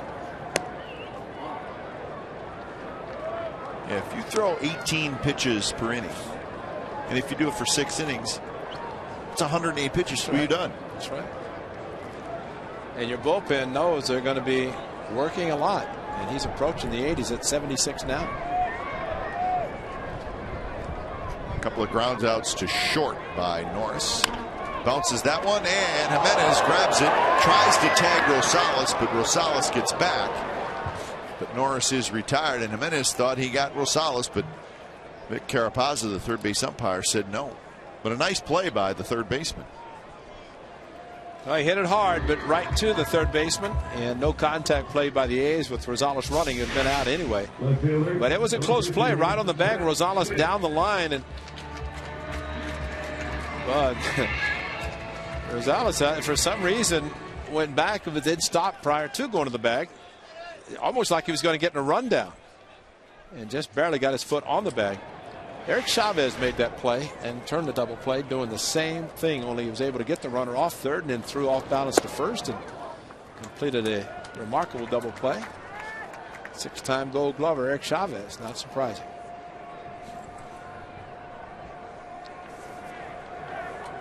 Hollywood, Arizona. Boy, you talking about happy, lives in Scottsdale. Chavez does. And playing a fair amount. Yeah, playing for the Diamondbacks. Yeah, he's got to be thrilled. And it looks like the Diamondbacks may have a pretty nice team this year. Got a good series going with the Giants. That'll wrap up tonight. They've had some exciting games already this year.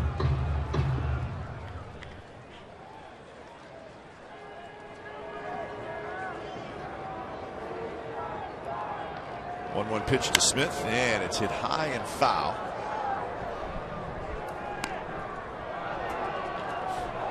So Seth Smith behind in the count 1-2. He is 0 for 2 with a strikeout and a fly ball to center field.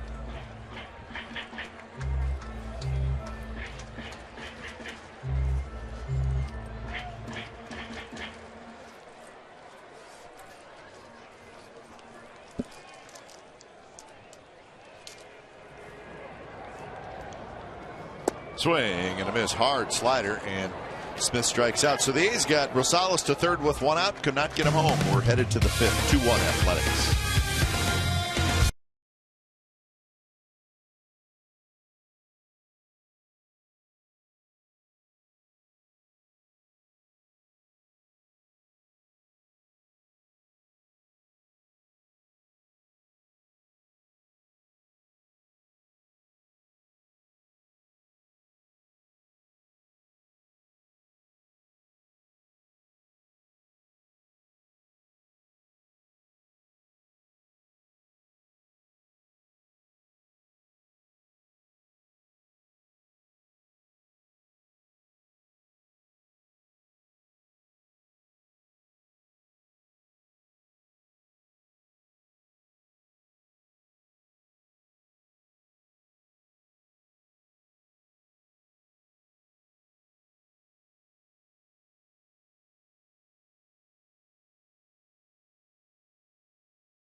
The only two players in Angels history with 50 doubles in a single season.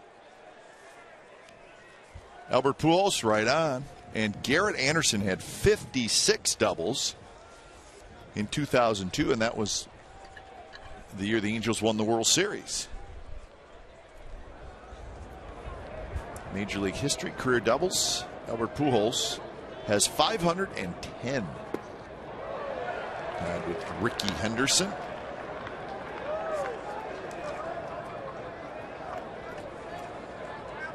So 5th inning, Hamilton, Kendrick, Jimenez against Malone, who's locked in right now.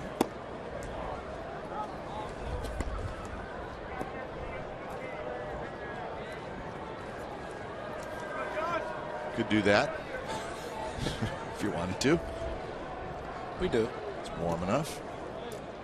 Hamilton in this series is 1 for 13 with a sacrifice fly, so his average is on the verge of going under the Mendoza line.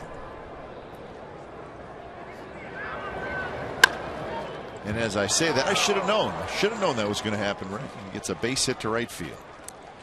Got a high changeup from Malone, not the location that he wanted. First pitch breaking ball got him to swing and miss.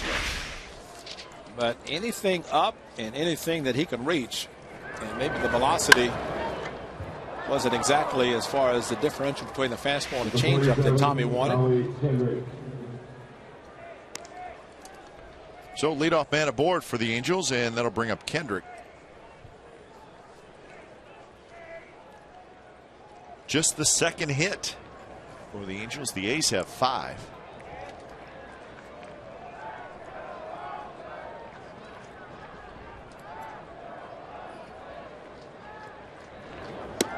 First pitch is a touch high.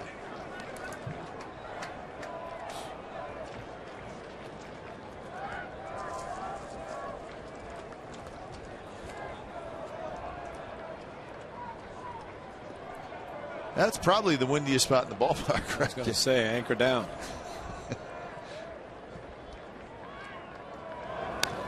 Kendrick got a fastball.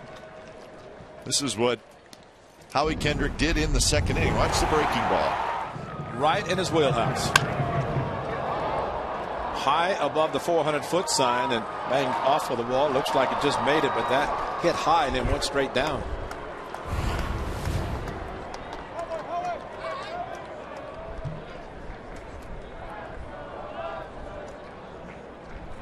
Kendrick bunt attempt, and not a terrible idea. Donaldson playing way back. So all he's got to do is just get it out there toward third, and he's going to have a base hit.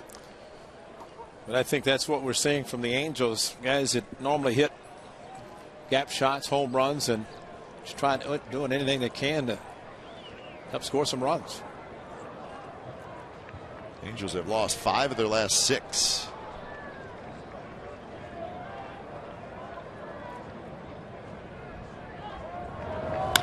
Kendrick gets it off of Malone. He scrambles after it. It's going to be Donaldson who picks it up, and everybody's going to be safe. I think Malone's a little disappointed in himself that he did not make the play, although it was a very hard hit ball. It was back up the middle, and it was off his glove, but unlike the one that went off the glove of C.J. Wilson to Ibar, this one went towards Donaldson, and no chance for anybody to throw out Hamilton at second or Kendrick.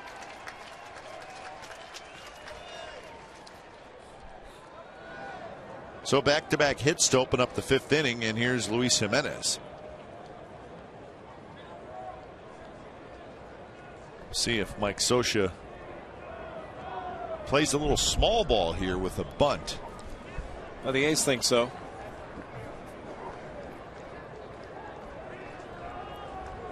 Corner infielders in. And it is bunted, and it kicks foul. You have to wonder, is Jimenez bunting for a base hit or bunting for sacrifice, because he bunted the ball third base, and when you see a hitter run out of the box that quickly, it's more of a base hit that he's trying to get instead of a sacrifice. And if it is a fat sacrifice, you just turn around as Lowry did and let the ball towards third base. Some guys just can't help it. They want to bunt and get running to first. Donaldson charging, now takes a step back or two, and bunted foul again, and it's 0-2. Well, that reaction tells it all right there. Scioscia's going to shake his head, and he's going to change positions. Then you got to find the right person to talk to as well. Hitting coach, you go to the hitting coach. Well, what it means is somebody's going to be out early tomorrow working on bunting. That's true. Wherever they are. And try it again. Nope. He loops one, and it'll be over Fryman's head, but foul.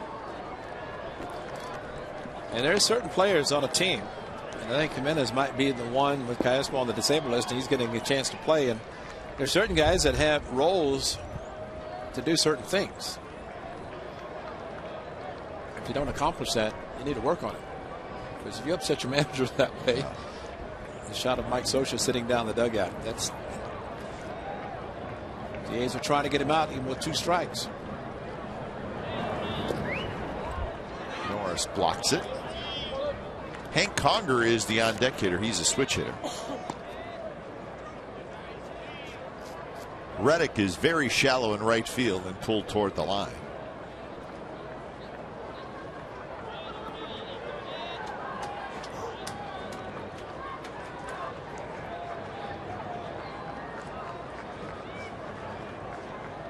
Hamilton at second, Kendrick at first.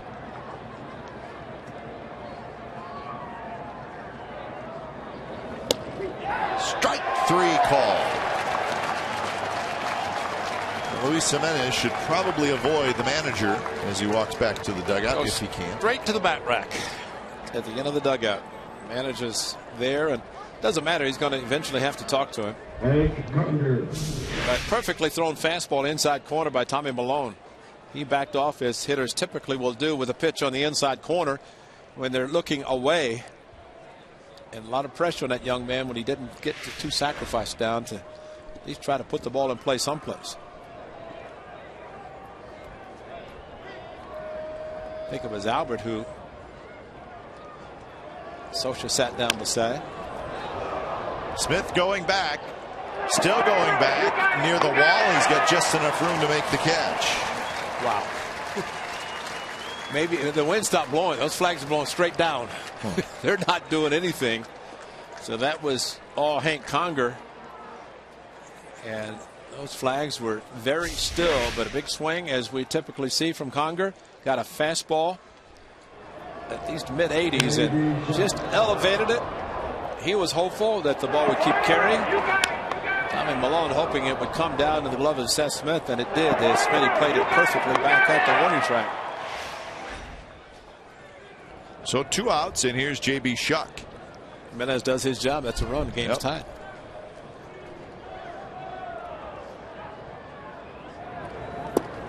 First pitch to Shuck is low. He struck out looking in the 3rd inning, his only at bat so far.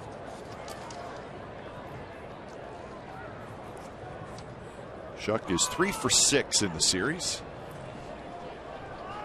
Kind of a slap hitter. He's pretty fast.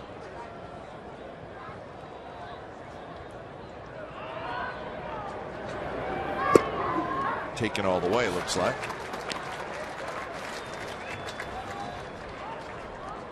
.71 pitches for Milone. He's got 7 strikeouts.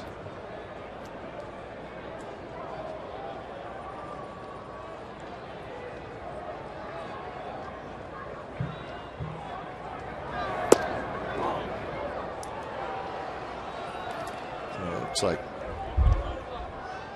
Shuck is going to make Milone work.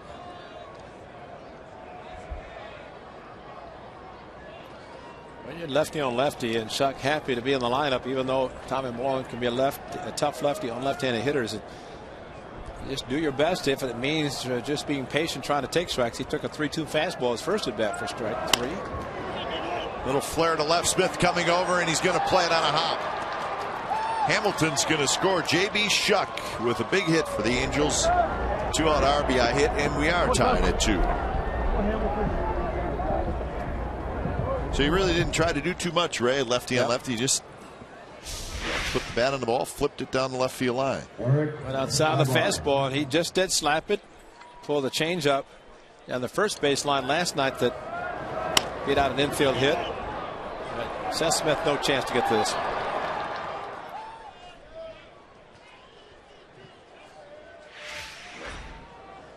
So now the top of the order and Eric Aybar.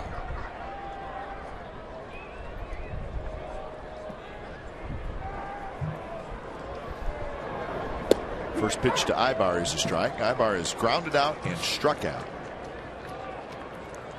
1 for 6 in the series. Came off the disabled list yesterday.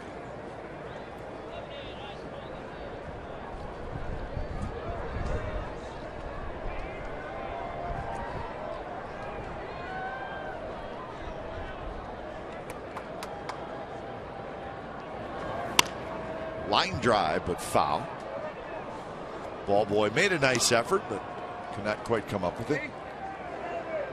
Better efforts are when it's in front of the relievers. Well, that's where his real responsibility lies. Got to pay attention to those line drives. Bullpen in play down the left field line, right field line. Be a hero.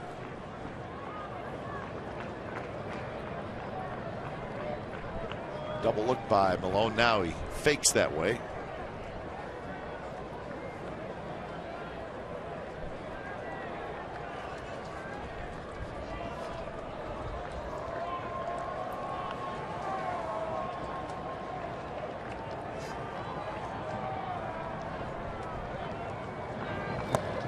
Aybar chases a pitch in the dirt.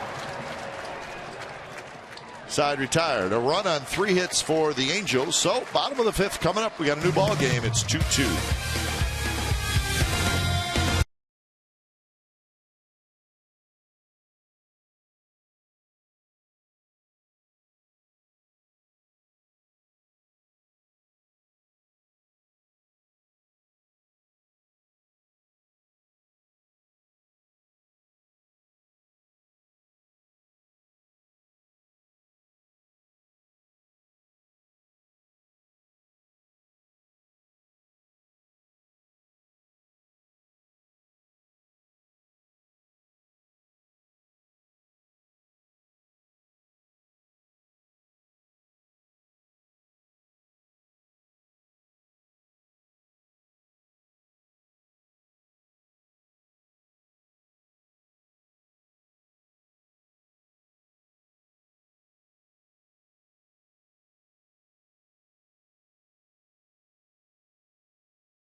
California is brought to you by Cache Creek Casino Resort. Cache Creek's Great American Cash Giveaway. Thousands of dollars every weekend. Visit CacheCreek.com for details. 2-2 game, bottom of the 5th inning. A's trying to sweep the Angels.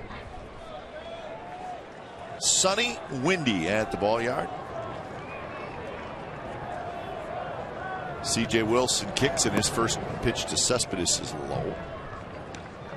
A's are 13-2 against the American League West, including, of course, the 5-0 against the Angels and 6-0 against the Astros. It's not a guarantee, but if you play well in your division, you get a real good chance to win that division. Especially with as many games as you play against your division foes, and about 19 times 4. There you go. 76.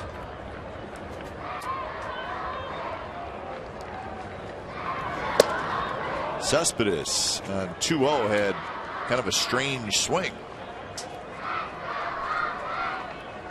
Well, the A's will need to work on outside of the division. And they'll get a chance to do that in the first 2 legs of the upcoming trip, New York and Cleveland. 4-game series in Cleveland. On the ground toward Jimenez. Cespedes is retired. Well, the new schedule format might help the A's as far as seeing each foe outside the division only one time up there and here. Hey, in the 7th season, the Comcast Sportsnet All-Star Teacher Program recognizes Bay Area teachers that make a difference.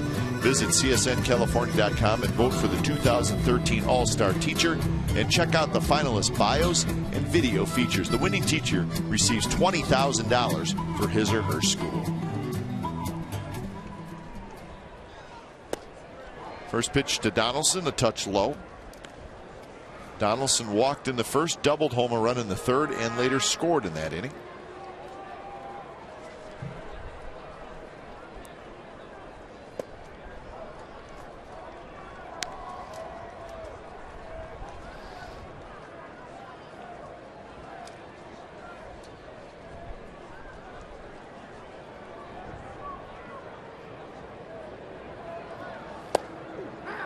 Good pitch there, a fastball right on the inside corner.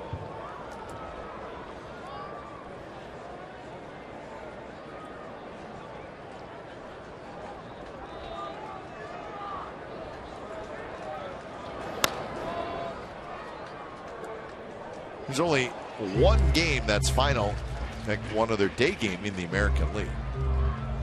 And the Twins beat the Tigers 6-2 in Detroit.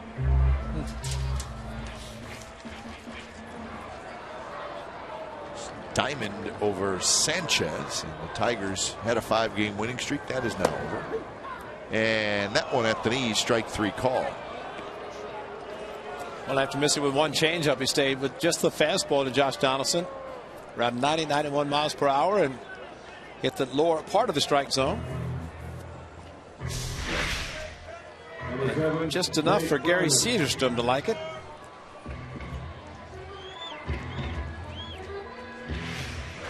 So low strike, and here's Fryman. Miguel Cabrera had a couple of hits and an RBI. Cabrera is now hitting .371, so he is at it again. I forget, only hit all home runs. When it warms up, that's one guy that's going to enjoy the warm weather. He'll hit for an average as he is with the cooler month.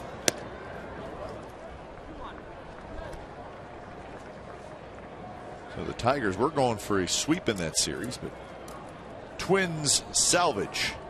Final game.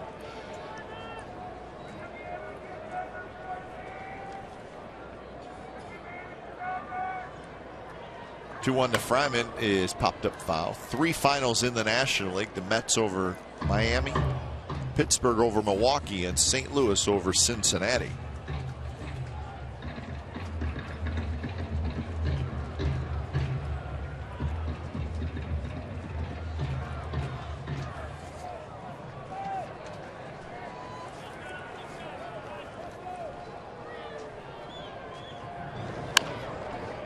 Fryman got jammed just a little bit. That one rolled foul.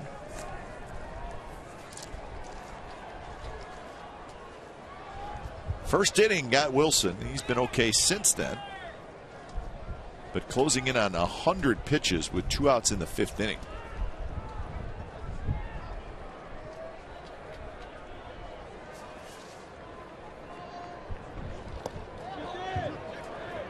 No swing. Lance Barksdale down at first base.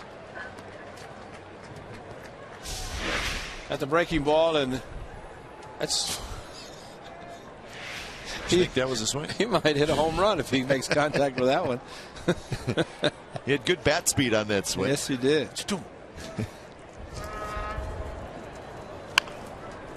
Another one rolled foul toward the tarp. That hopefully is never used. No, we don't want to see that. Leave it right there.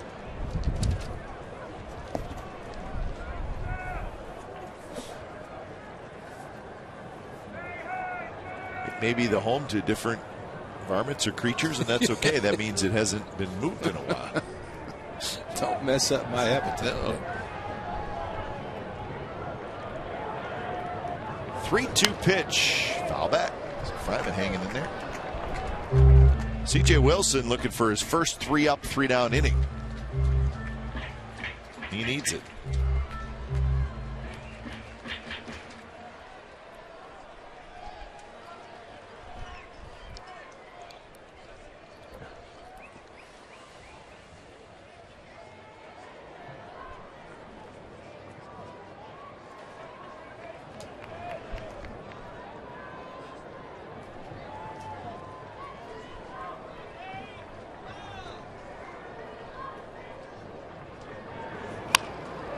On the ground, Ibar in the hole. He's got a very strong arm, and he throws out Fryman. Side retired. So Wilson gets the 3-up, 3-down inning, and we're headed to the 6th. It's a 2-2 game.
Bet is the #1 source for baseball everywhere you go. That's MLB.com at Bet. Available for iPhone, iPad, Android, and BlackBerry 10. At Bet delivers baseball with audio, pitch tracking stats, breaking news, and video highlights. MLB.tv premium subscribers can get premium features for free and watch live out-of-market games. Visit OaklandAthletics.com for details. Well, with a 10-game road trip coming up, gone 11 days. The MLB TV is going to get put to use on the road trip. 6th inning of a 2-2 game. Trout, Pujols, Trumbo from Malone to face. So it's the meat of the order for the Angels. If anybody were to get aboard, Hamilton would hit.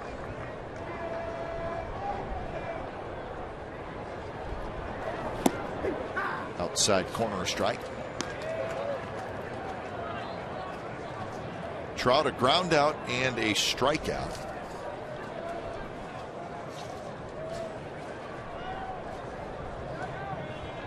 Trout now 3 for 14 in the series.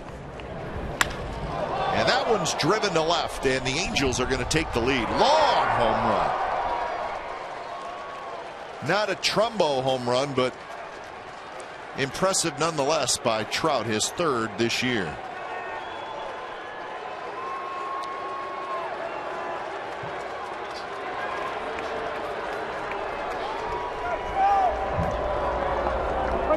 Young man strong and tried to go inside, looks like, and if it was supposed to be inside, it was not. 85, Trout knew it was gone. He just put his head down and started running.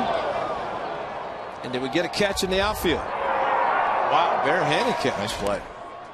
On the move.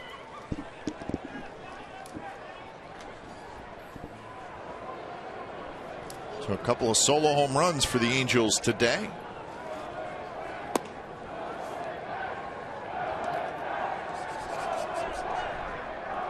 So Albert Pujols hits. Pujols is 0 for 2.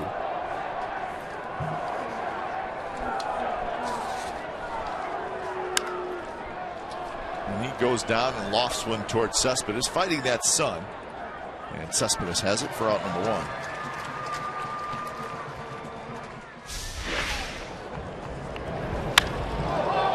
That's a quick bat, huh? Yep. Leg lift, foot down, and boy, there's your timing. That's everything working perfectly.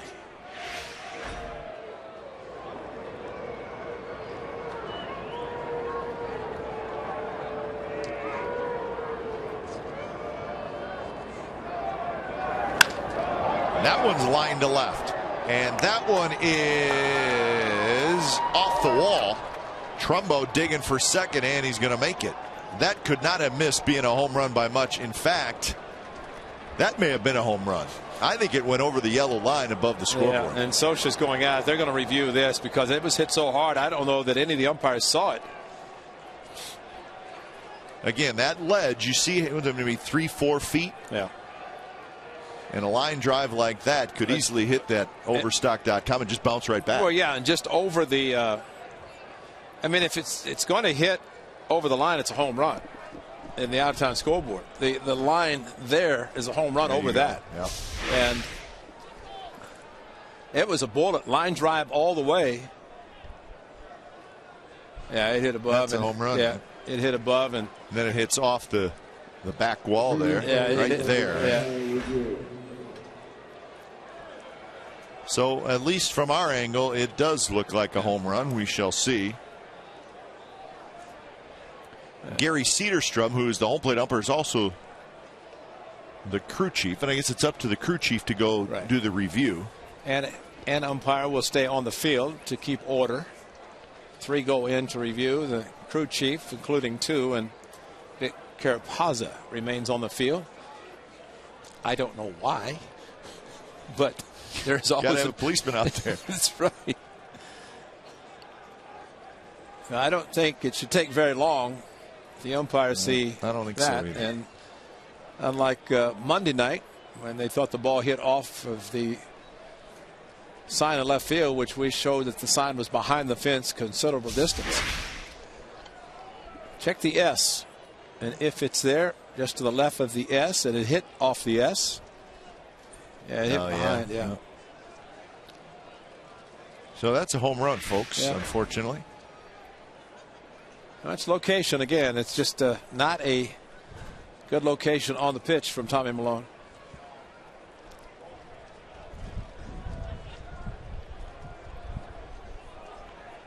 I wonder if they're having something to eat while they're in there. Quick sandage. You don't up to Matt Weiss and Mike Ethabam. What you got for us there? You know.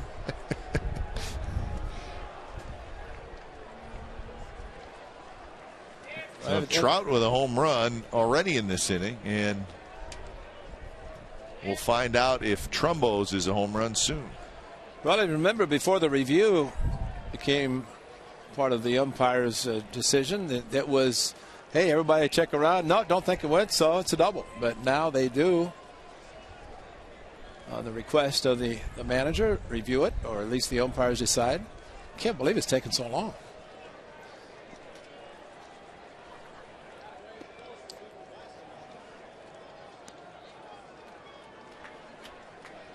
You know, Iobel, third base coach, had a pretty good view of it. He immediately signaled home run. Mike Scioscia from the dugout, hoping. The club's having trouble scoring runs and winning games. They want as much as possible.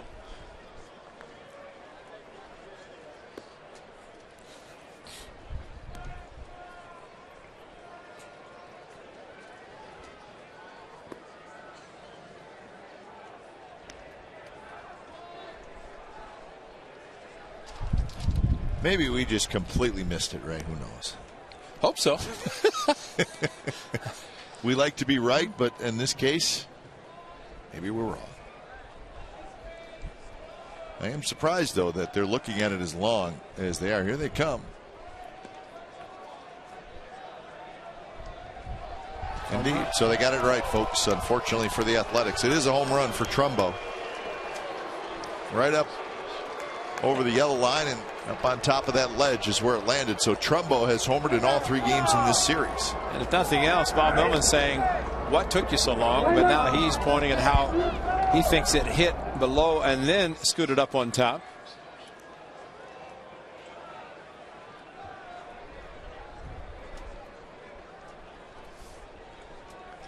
So Gary Cederstrom giving Bob Melvin his explanation.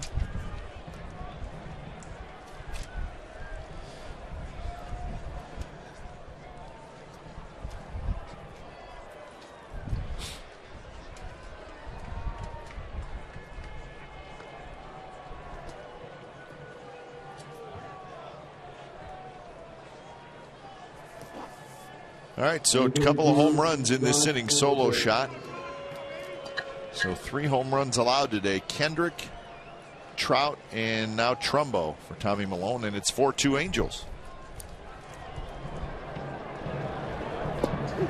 Hamilton takes a breaking ball for a strike. Well, if nothing else, I like the approach, at least by Tommy Milone, the late Catfish Hunter's philosophy is solo home runs. Right. Don't put runners on in front of them, and that's what's happened today. Adam Rosales shading his eyes. And Rosales has it for out number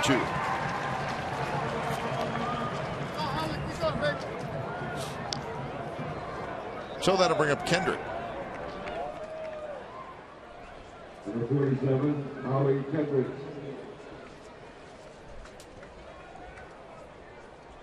Well, in the first 5 starts for Milone, he allowed a total of 3 home runs in those 5 starts, and 3 allowed today. I guess, Ray, he is around the plate, does not walk a lot of guys, so this will happen occasionally. Exactly. Well, again, it's location, and it looks like, at least with Trout, trying to go inside, and when a pitcher misses inside, especially one, velocity for Tommy is not the mid-90s. Very vulnerable. Hitters are strong, and really, if the pitcher starting inside for a right-hander and they open up at any point and it makes a mistake, that's a good one on the inside, far enough. But if there's a mistake, then it's right in the middle of the bat, sweet part of the bat.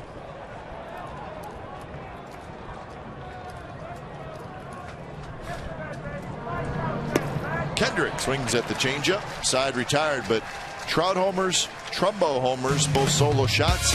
Bottom of the 6th coming up, 4-2 Angels.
You by McDonald's. And Ricky goes, a pitch taken, he's going to have it. He does. Ricky Henderson, no contest, steals third base, jerks the bag from its moorings, and holds it aloft, representing number 939. So that was on this date in 1991. Ricky Henderson steals base number 939. He went on to steal just a shade more, 1,406 stolen bases. He's going to be okay holding on to that record for a long, long. It was Matt Noakes throwing to Randy Velarde of the Yankees. And I'd say there was anticipation. Ricky knew it. Lou Brock was on hand as he surpassed Lou Brock. Ricky got to first base and said, "Bring me my sunglasses." I got a deal working. He got the second, and I think still one of the most remarkable things about that whole scenario is that the great broadcaster, the late Bill King, had to call Lon Simmons, and he were working together, and it was Lon's inning, and he simply turned the microphone over to Bill King, and Bill had to call, and Lon resumed after that. So it's kind of like I think Lon said, "Bill, in your Hall of Fame in basketball, football, and here you are in baseball," and with that call, that will forever be remembered. Holy Toledo, Bill King, and we hope one day we'll be in Cooperstown, Ford Frick Award for broadcast excellence. But right now it's the Bill King broadcast booth right next to us on the radio side. 3-1 now to Josh Reddick. Now, Lou Brock was with the A's at the opener that season. Ricky didn't break the record. We went on the road. I said, Lou was there. I said, "Lou, why are you here?" I said, "Ricky's going to break it at home." I said, "He's not going to do it on the road." So Lou left. Flight to Oakland. You'll be fine. Yeah, as soon as we get back, just show up and he will break it in Oakland. I mean, his mother was here. He's born here, and he worked here. Why would he break it in Milwaukee or some other place? It's like Hank Aaron breaking Babe Ruth's home run record. Yeah. Come on. Atlanta. That's right. What, he hit 714 in Cincinnati? In Cincinnati. I think it was like opening day. Yeah. He was not going to hit another home run in Cincinnati. It was going to be done in Atlanta.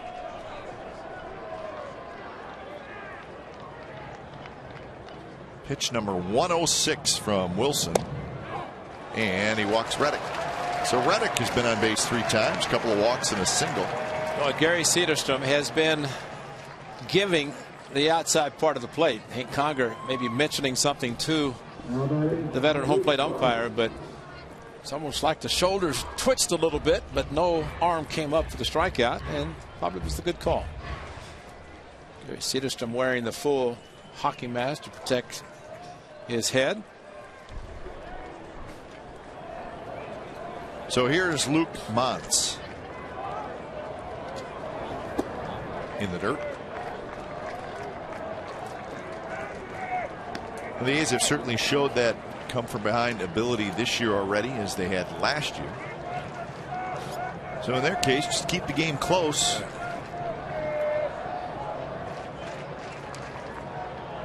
Came back from a 5-run deficit on Sunday, did the same thing on Monday. That one's hit to right, and it's hit pretty well. Trumbo's going back. He's at the wall, and he caught it. Wow. Reddick tags. He's hustling for second, and he gets there. How that ball stay in the park? Thought it was gone myself. Luke Montz hit it a long ways, but Trumbo, another very nice play. Stayed with it, kept going. Great swing by Montz, even though it was one hand. But boy, with the wind, you just never know what's happening. You thought maybe he was going to carry it out, and it would not have gone out. He didn't rob him, but Trumbo looked. Once he hit the warning track, kind of looked to see how close he was going to be to the wall. But that's some heads-up base running by Josh Reddick to be able to tag on a ball that a lot of people probably thought was going to be a 2-run home run. Reddick went. He saw Trumbo was camping, pushed off the bag, and that's great hustle. Coco did it on. It was Hamilton the other night, Monday night, tagged up and ended up scoring a big run. Rosales to right field. That's a base hit. Here comes Trumbo. Comes up throwing. The runner is held at third. Well, Rosales is 2 for 3.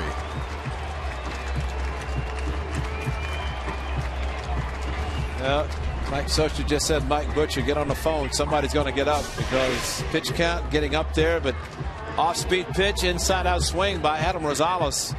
2 outs, the run's going to score. 1 out, Josh Reddick had to make sure. Down a couple of runs, and charging hard was Trumbo, overthrew the cutoff man. A strong throw anyway to the plate.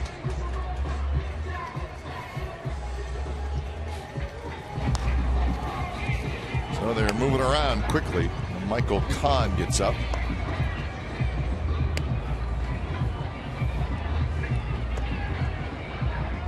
Now the A's, of course, have the off day tomorrow.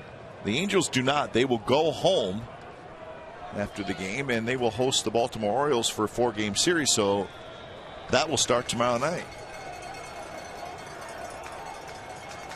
The A's bullpen probably ready for an off day after the last couple games. They will get one. The Angels will not. So here is the top of the order, Jed Lowrie.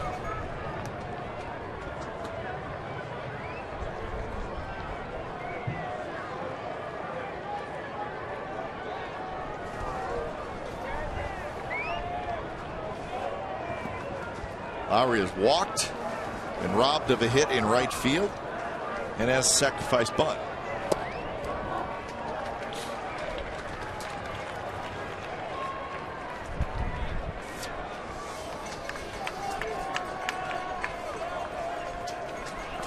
Lowrie 2 for 10 in the series.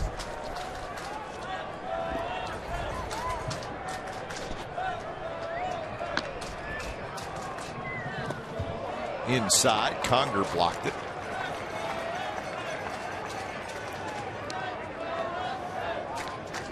I wonder if Mike Scioscia thought since Iannetta caught 19 innings on Monday night, that's equivalent of a doubleheader and gets a couple of days off. That's right. Good block as Conger moved to his left perfectly on the hard slider. Used his body instead of trying to just scoop it with his glove. Lowrie got an off-speed pitch on 2-0, and it's in for a strike. So maybe a good pitch to not swing at.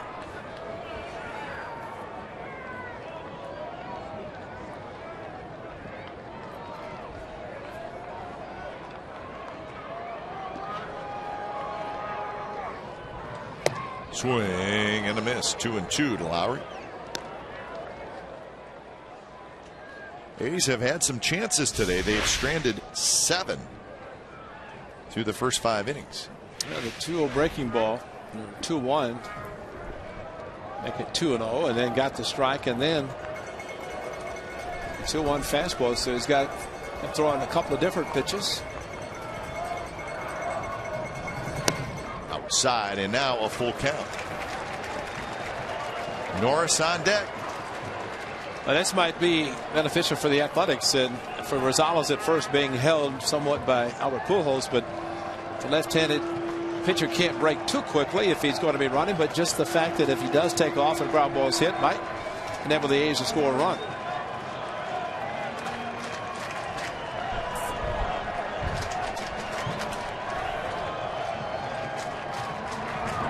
And the pitch is inside, check swing. He did not go, and the bases are loaded. Walk number 5 by Wilson. Well, that's a great check swing, a hold up of the swing by Lowrie. He went to the breaking ball and tried to get Jed Lowrie to swing at a bad pitch. He would not offer. Great AB by Lowrie, who probably still playing with somewhat of a stiff neck. It kept him out of the game last night. Well, they're going to let Wilson face Norris. It's a season high 116 pitches for Wilson. 1 out in the bottom of the 6th. And that one on the outside corner. Reddick at third, Rosales at second, Lowrie at first.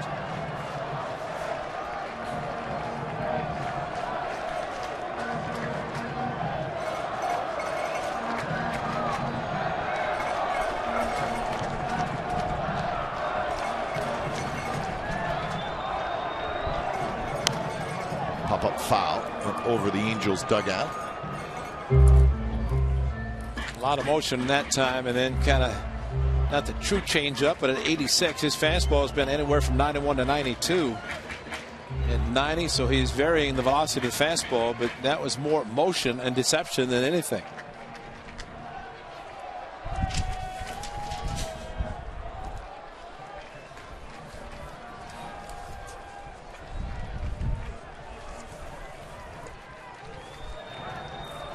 Long look by Wilson. Now he's ready. That one's hit to third. Menez steps on third across the diamond, and a huge double play. And Wilson pumps his fist, and the A's do not score in the bottom of the sixth.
Boy, this should be a good one, folks. The Warriors leading that series 3-2, so they have a chance to win the series in front of the crazy, crazy fans at the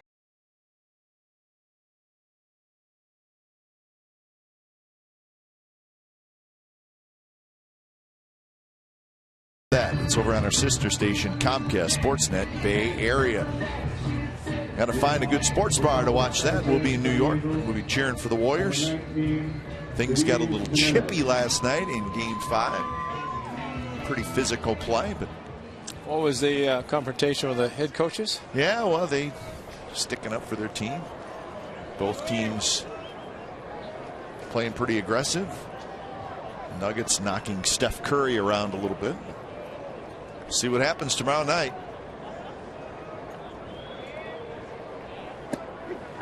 Jimenez, Conger, Shuck here in the top of the 7th inning. That is interesting, as Derek Norris was actually had made the throw to second base, and Gary Cederstrom bent over to wipe off clean home plate. You'd see kind of Derek Norris shrug his shoulders like, what can I do? He had a runner third, hit the ball to third baseman. Jimenez almost tagged the runner, and then this time a 5-3 double play. Just could not get it done, but hit the ball hard both times with runner at third.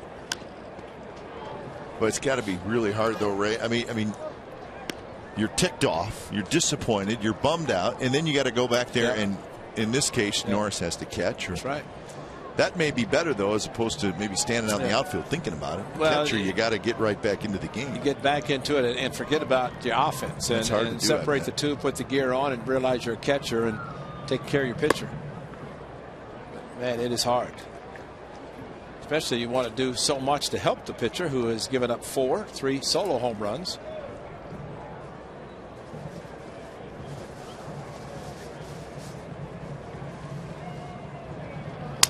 Two pitch is golf to left. Smith coming in. Smith still coming in. Reaches down. Makes the catch about knee high. So Jimenez thought maybe he had a leadoff single. Not the case. Any breaking back by an outfielder on a ball like this, you can never recover quickly enough. And Seth Smith read it perfectly, even though off the end of the bat, and a big swing by the right-handed hitter, who does not possess a lot of power. So at least Smitty could play a little bit more shallow, but able to play a very good left field.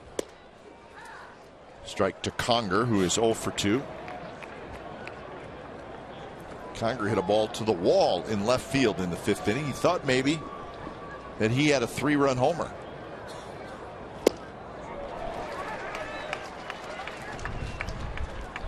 In the meantime, Tommy Milone has 9 strikeouts in 6 1/3 innings. Sitting at 96 pitches.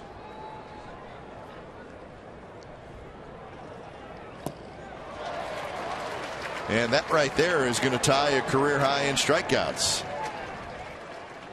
10. And Conger is retired.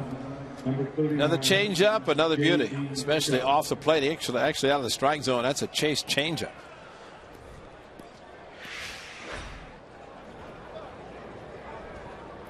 Count them up, folks. So Milone has struck out everybody at least once except Hamilton and Pujols.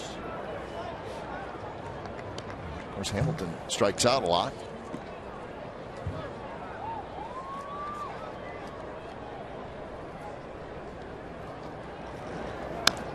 Shuck fouls it back. Shuck got a big hit in this game, a 2-out RBI hit in the 5th inning. Tied the game at 2.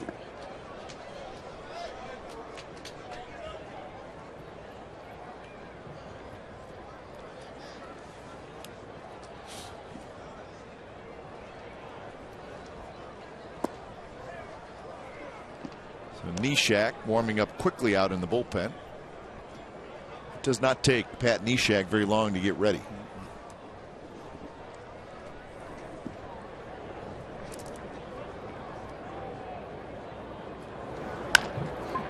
And that one is just foul. Alfredo Griffin tried to help out Lance Barksdale. Griffin pointed fair. Give it a shot, you never know.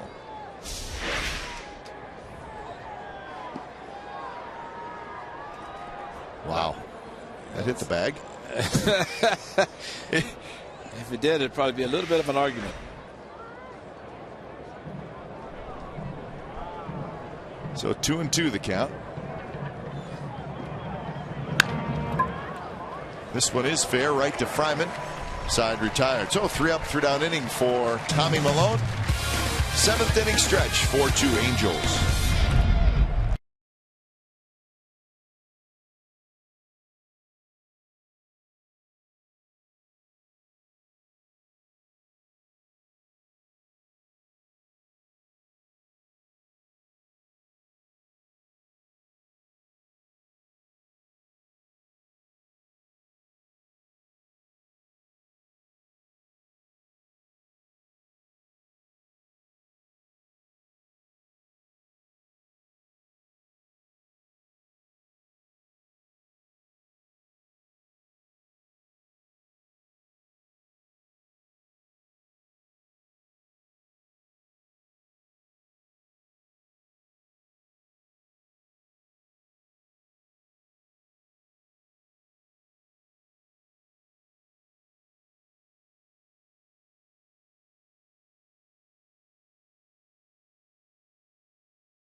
You want to Cespedes their 3rd game since returning from the disabled list. This ball high off the jagged edge in right center field.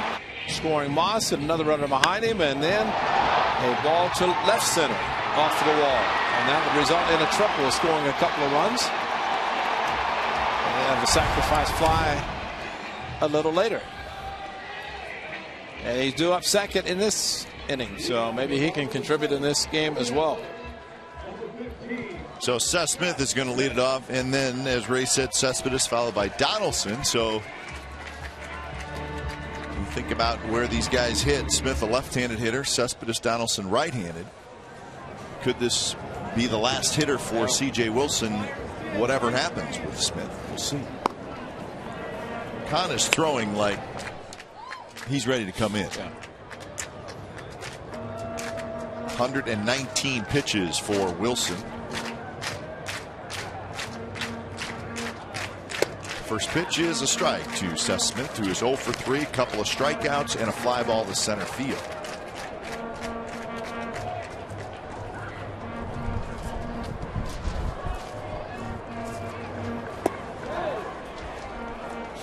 No swing.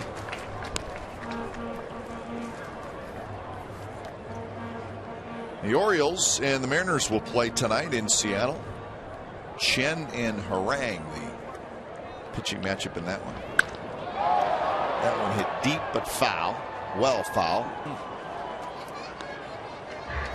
Speaking of the Orioles, Seth Smith hit the home run on Hyundai Sunday against Patton, the left-hander. Jumped on a hanging curveball in this at-bat, just too quick, pulled it foul.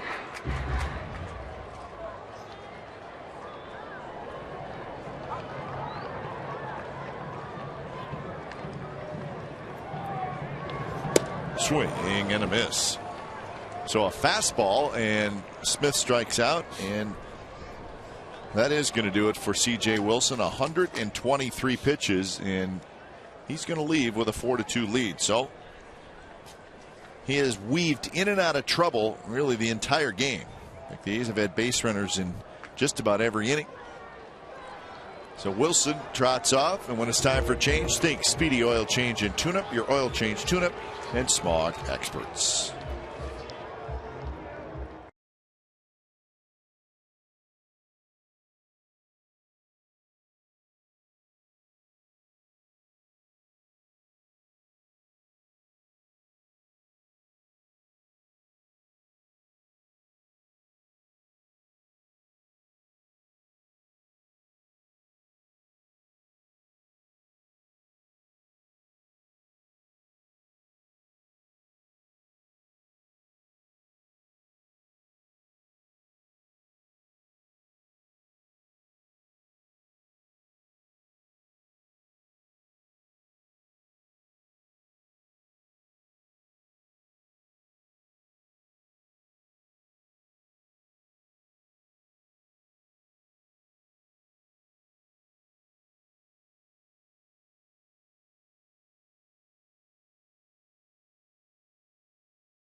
Is brought to you by Xfinity, home of the most live sports.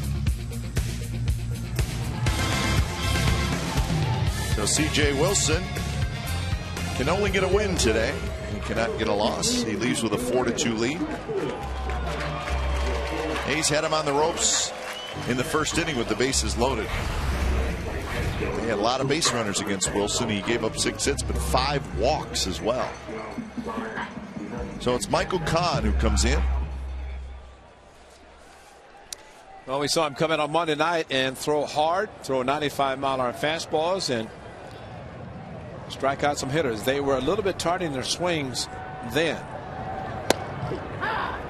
Maybe a little bit different because it was early in the morning, late in the game. It was a 6:32 game. Well, he pitched 2 innings in that game and had 4 strikeouts.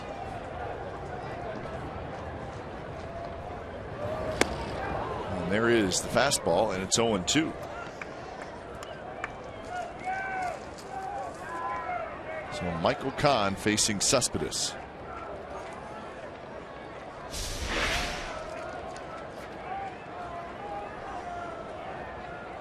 Well, let's just hope the pine tar stuck to his bat from his batting glove and didn't affect his hand with a swing.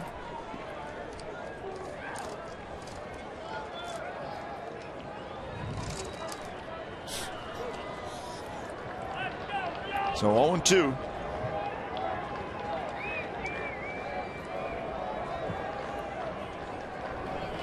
There's that high fastball again. Kahn got to the big leagues in 2010, pitched in 24 games. And also 2011. But in 2012, he was on the shelf the entire season, and it was Tommy John.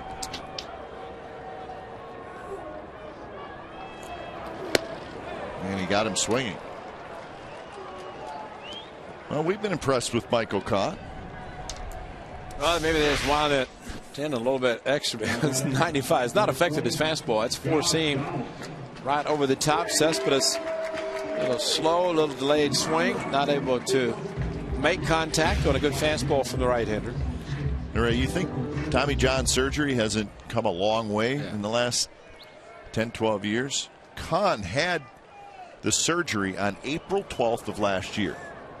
Wow. A year later, he's throwing 93, 94 miles an hour. So 1 year and he's back. Power arm out of the bullpen and get his fastball straight. And after C.J. Wilson, he's throwing maybe about another 5 to 6 miles per hour harder than what Wilson did.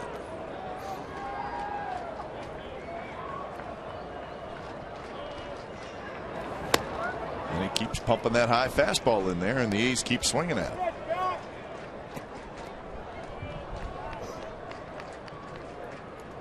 Kahn was picked by the Angels in the 13th round in 2008.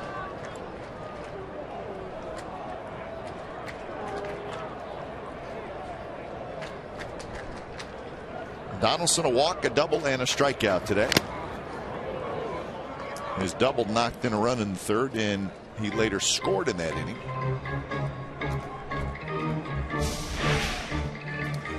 Now the fastball and off the catcher's mitt and the mask. Conger getting both. A good fastball.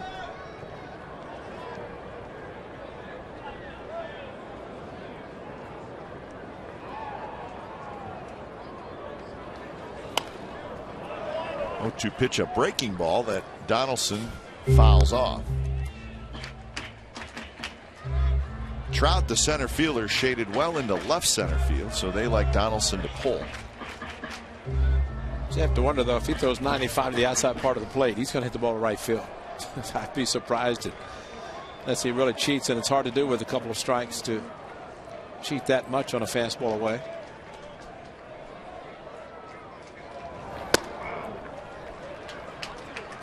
So 1-2 the count to Donaldson. Both A's hitters have struck out in this inning.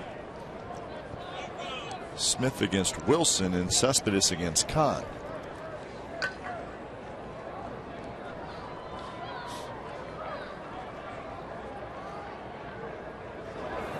1-2 pitch. Got him swinging 93 miles an hour. So the A's strike out all 3 times in the 7th inning, and we are headed to the 8th.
Sportsnet Central, brought to you by Hyundai. It's tonight at 10:30, and it's over on our sister station, Comcast Sportsnet Bay Area. All baseball highlights. Get you ready for the Warriors and the Nuggets, Game 6 tomorrow night, and the Sharks and the Canucks, Game 1 tonight. Here at the Coliseum, it's the Angels 4 and the A's 2, top of the 8th inning. Angels have hit 3 solo home runs, and they got an RBI single from J.B. Shuck.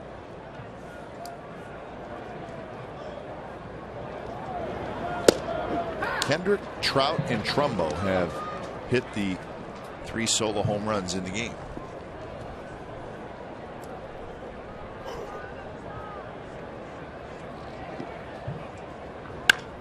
Ibar shoots on the right, and he's got himself a hit. So Ibar has his first base hit. He's 1 for 4, and that's hit number 7 for the Angels. And the manager's coming out, and he is going to go to Pat Neshek. So Tommy Milone, 7+ innings. He pitched pretty well.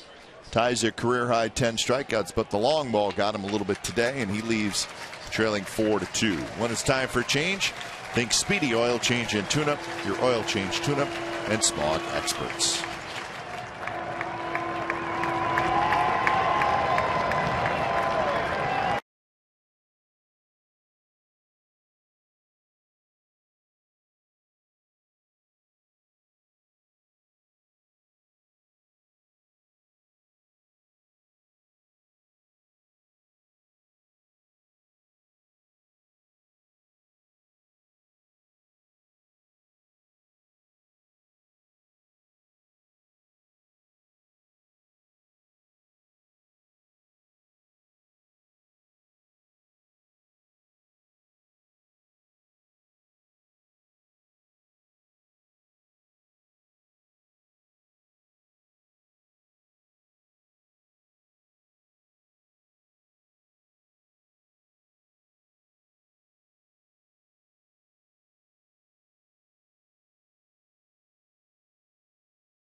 Ten strikeouts, 7 with a changeup, 3 with a fastball. The 3 fastball strikeouts called third strikes. 7 strikeouts on changeup, all swinging. So there's your swing and miss pitch. The great changeup out of the hand of Tommy Milone. Ibar goes. The throw is right there, and he's out. Just about a perfect throw from Derek Norris. Well, what a quick release. Great footwork by Derek Norris, and the huge jump, huge lead, and it was straight steal all the way, but Derek Norris turned perfectly and made, with the jump that Ibar had, you would think he's going to steal it easily, but the throw right on the bag slid right into it, and Derek Norris did everything perfect with that, and a credit to one Darren Bush down in the bullpen. They've worked on it starting in spring training. That time paid off with the excellent footwork and strong arm. Perfect, accurate throw by Derek Norris. So now it's 1-2 to Trout. Trout, a home run in the 6th inning. It was his 3rd of the year. No record for Neshek. ERA just a touch over 3.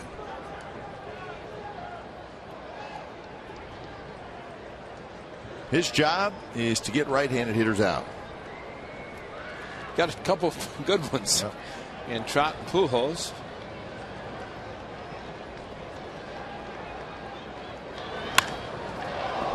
Center field.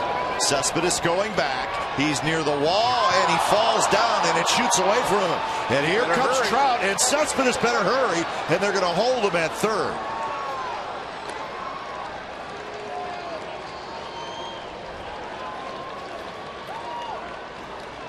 So Cespedes got to the wall, and I don't know if he slipped or just fell down. Yes, both maybe. Because it was going to stay in the park. He went back perfectly. Great speed back, but he did slip, and he went after it very casually, almost to the point that it was maybe Pujols running.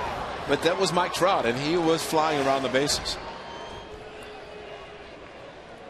But he planted his foot as he went to make the catch, and that's when his foot slipped on the warning track. See if that's the artificial turf warning track. He doesn't do that. Infield in. Here's Pujols. Takes outside.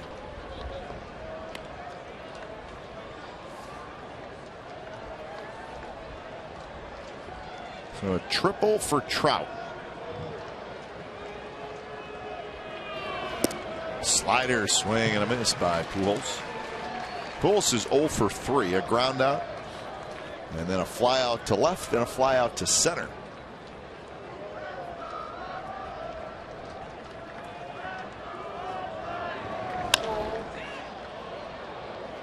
Should be deep enough. Smith goes back. It will be plenty deep enough. Trout tags up, and it's a sacrifice fly for Pujols, and it's a 5-2 Angels lead. So Pujols gets his 18th RBI. Now batting, number 44, Mark Trumbo. It's a big run. Big run.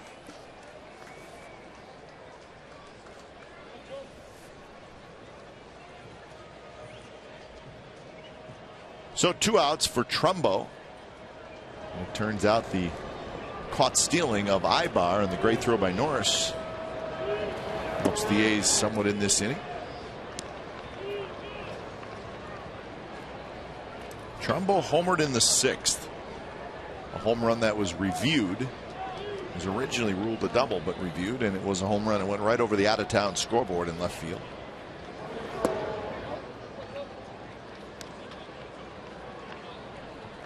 Now they're going to check on Neshek as Walt Horn and Skip going out. I don't know if they saw something that.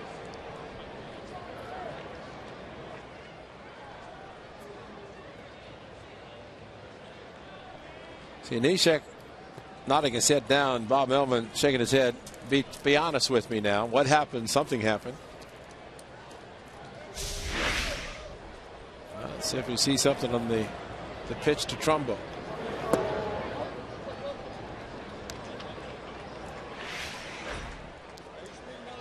Seems to be okay.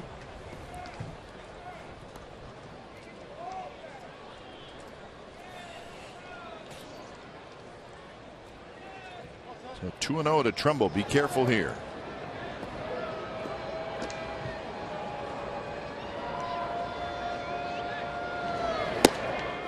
Slider on 2-0, just a bit outside. 3-0.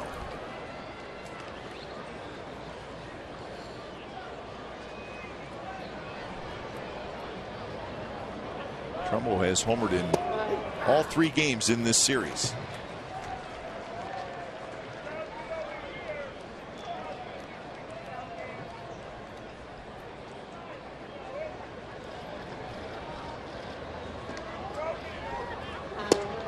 And a 3-1 pitch is a strike. 3-2. Mark Trumbo thought he was going to get something besides the slider, and he's going to get another one here. And when your specialty is the slider, the frisbee, then you're surprised if he gets anything but a slider. And it misses outside, so Trumbo gets the 2-out walk. The first walk an A's pitcher has issued today, and that'll bring up Hamilton. Now batting, number 32, Josh Hamilton. So Hamilton steps in. He's 1 for 3. Singleton scored in the 5th. And he takes a fastball for a strike. 90 miles an hour from Neshek.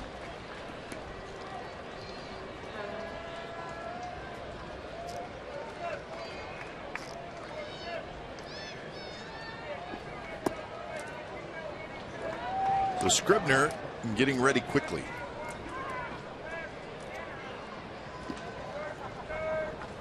Outfield straightaway and very deep for Hamilton.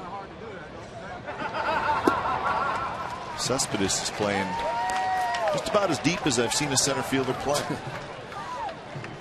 He's out there. Does not have to go back very far before he hits the warning track. Good changeup from Pat Neshek to the left-hander. See if it does it again. Yep. And why not keep throwing it? Doesn't throw a lot of changeups, throwing more fastballs to the lefties. Of course, the frisbee to the righties.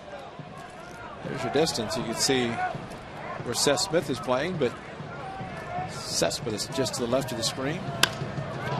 Line drive left field. That's a hit. So Hamilton goes the other way, and he's 2 for 4. So 4 hits now in this inning. Correction, 3 hits in the inning. Now batting number 47, Howie Kendrick. Take that time, Ray. Hamilton just waited a little bit.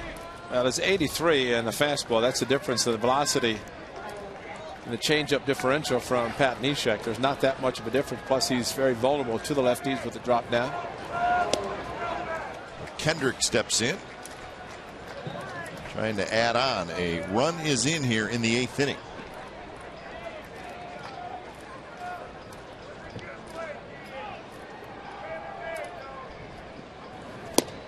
And it's a quick 0-2.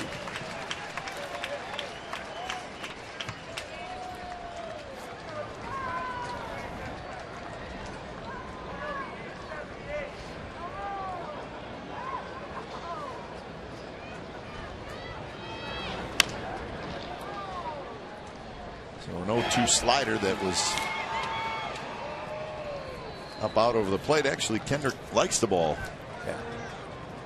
But I'd say this has to be a chase slider, not one that he can make contact. And he swung at a pitch out of the strike zone for the second strike. And I think this is a case where a catcher can move outside off the plate. And for Pat Neshek just to try to get Howie Kendrick swing at a pitch that's not close enough to even try to make contact. And Kendrick inside out flips it to right for a hit. Trumbo being waved home. The throw goes through to third, and they got him at third, and no run scored. No run scored. Trumbo did not cross home plate before the out was made at third. Gary Cedarstrom watching all the way. So 1 run, but that's it.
Into the 7th inning. Malone pitched into the 8th inning.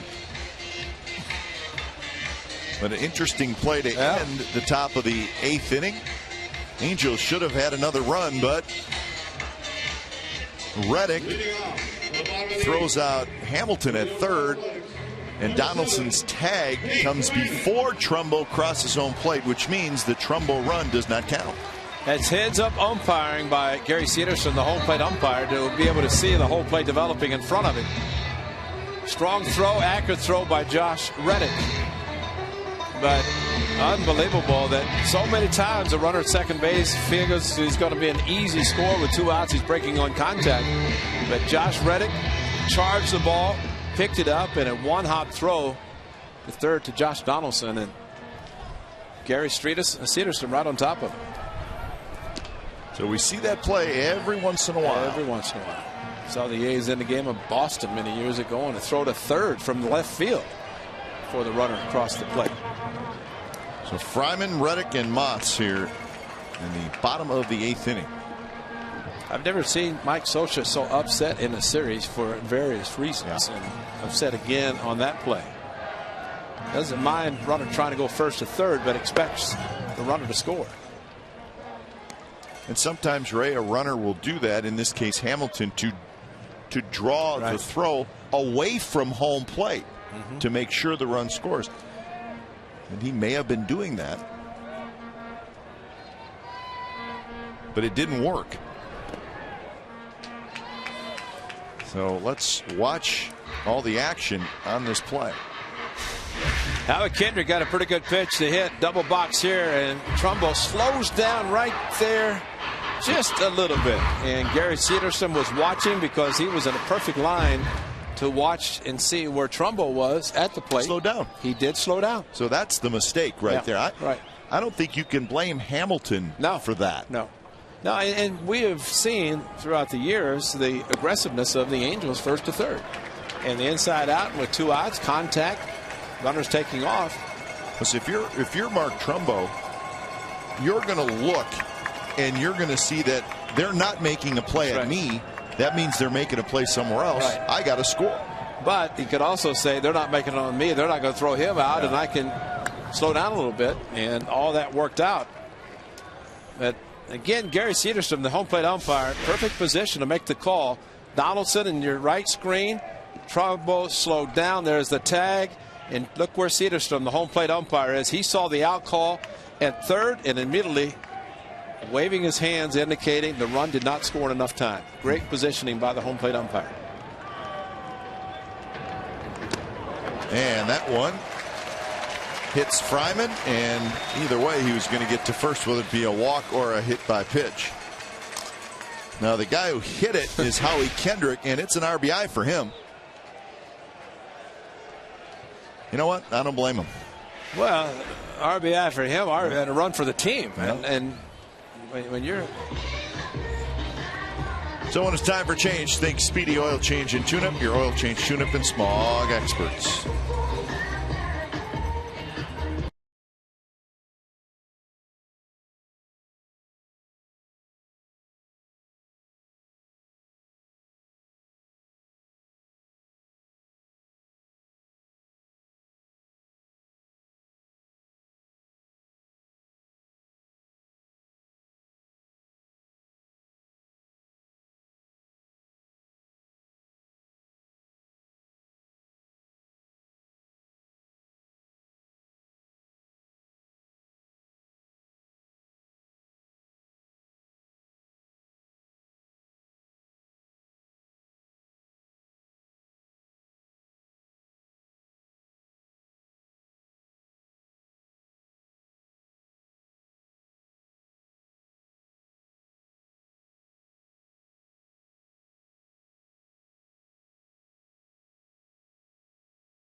Athletics and may not be reproduced or retransmitted in any form, and the accounts and descriptions of this game may not be disseminated without the express written consent of Athletics Investment Group, LLC.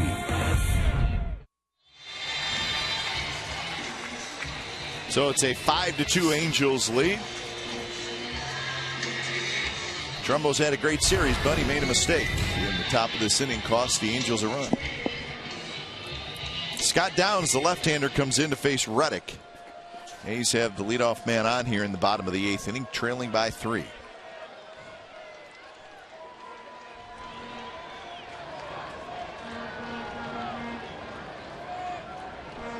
Downs pitched briefly in the 19th inning game on Monday. Did not pitch last night.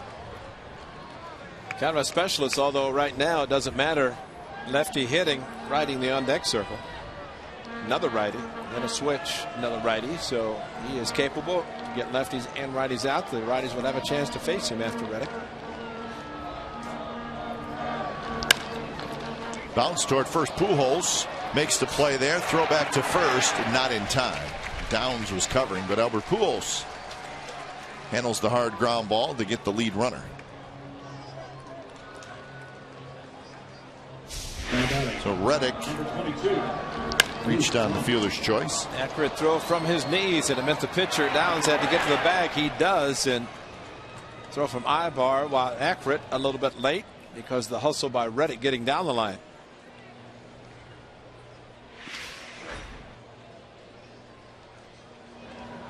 So that'll bring up Luke Motz.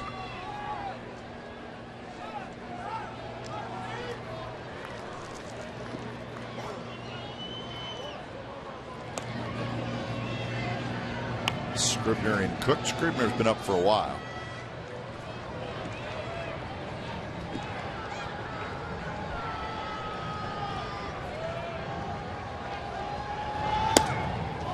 So Luke Motz hits. He's lined out to left, popped to third, and hit a long drive to right field that Trumbo made a nice play right near the wall. So he's hit a couple balls well today. 21 at bats when he got to the big leagues with the Nationals.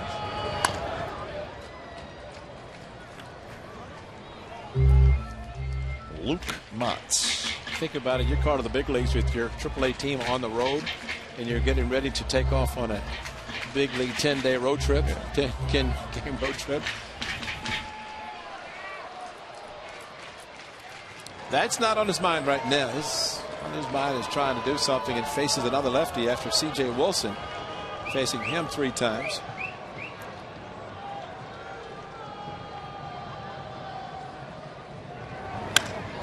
That one's driven to center. Trout on the move, still on the move. Trout cannot get it off the wall. Here comes the runner, Reddick around third. He's going to score. Luke Motz has an RBI double. 5-3. Here they come.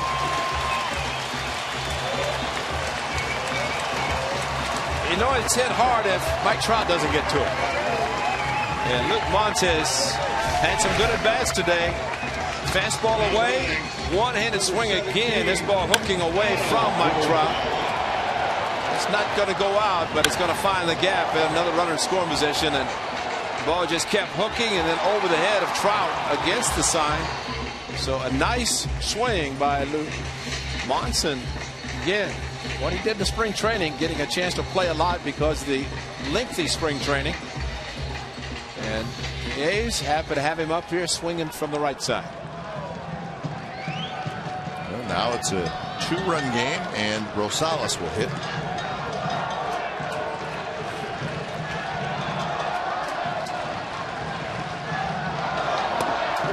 Outside strike to Rosales. First career double for Luke Motz. He's got a home run. So he had hit his home run before his first double. But that was in 2008, so that's a long time ago. Actually, same for Nate Fryman. He had a 3-run home run before his first double. Adam Rosales would like a single to right field. That would make it a 1-run game.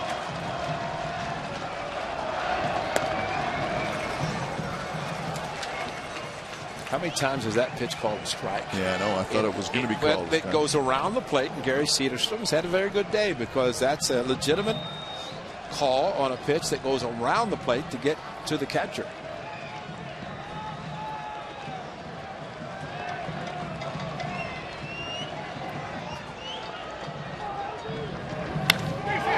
There's a base hit center field. Here comes Motts.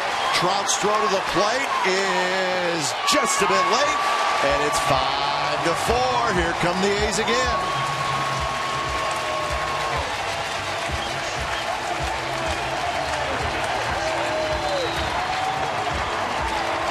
But at least Mike Trout kept the throw low enough that Adam Rosales could not get into scoring position, but right back up the middle over the head of the pitcher down. So Mike Scioscia, yeah, they're going to go out and check the pitcher. He might have stumbled with a hard hit ball over his head. Rosie just drilled it to center field. I don't know, did Downs get a hand on it? We'll see as Mike Scioscia and trainer going out to visit with his pitcher. So again, 8th inning. They're going to take him out. I think they're going to bring in the pitcher from the bullpen. I don't know what happened on the follow through, and maybe the ball was hit so hard, and for a pitcher, let's see with the follow through to see what happens on the hard hit ball. Downs delivers and then reaches back, and then something had to have happened there, but he hit it hard, did Rosales. So the A's trying to tie it up here.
Well, the A's have scored twice here in the bottom of the 8th, and they have that look like they're not done yet.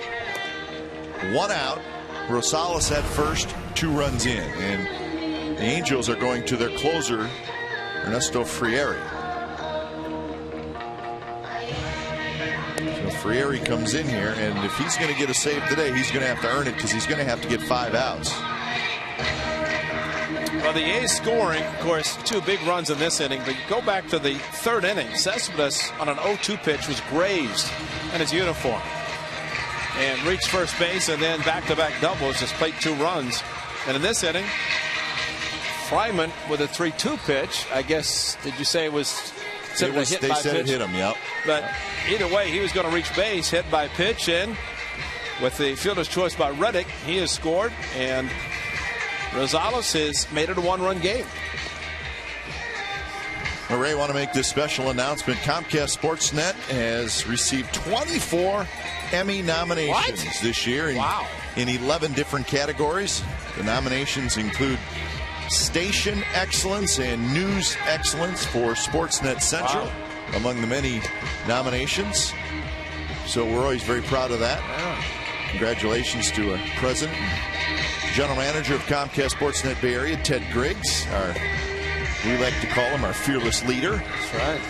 But it's a good place to work, Comcast. They Everybody works hard. We're very proud of it. So 24 Emmy nominations, again, in 11 different categories. Well, it was Ted Griggs' idea to remember the teams of the 70s, the Forgotten Dynasty. And awesome show. Exactly. Great show. And that was nominated as well, and it should have been.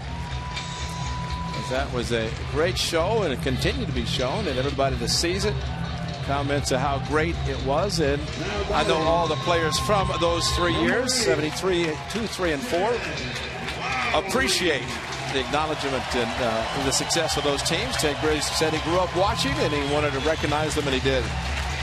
And he'd like to recognize another come-from-behind victory right now. Adam Rosales, big hit to single center field, as he did on Monday night. That was in the 15th inning to tie the game after the Angels had scored a run. He does it again today with a sharp single up the middle. Here's Lowry facing Frieri, and the first pitch is blocked. You know, if you're a manager, pitching coach, and you bring your closer in needing 5 outs for a save, you hope one thing, that he doesn't try to pace himself. And Mike Scioscia bringing him in for a reason, to try to save the game.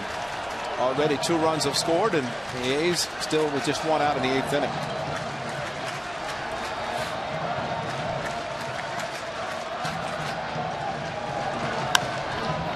Pop up, foul territory. Jimenez is going to watch it drop right on top of the A's dugout. Down toward the still photographers.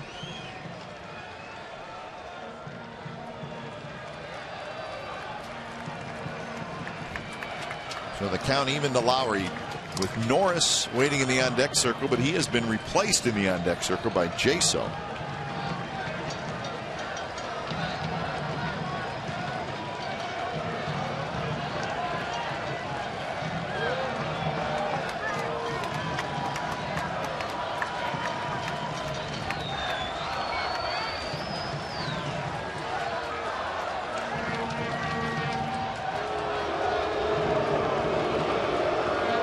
Hey, Cap, we're approaching 3 hours again for another ball game, huh? How do you think? Not surprised. Looks like Ryan Cook is going to be coming in. Evan Scribner was loosening to the A's and now scored 2.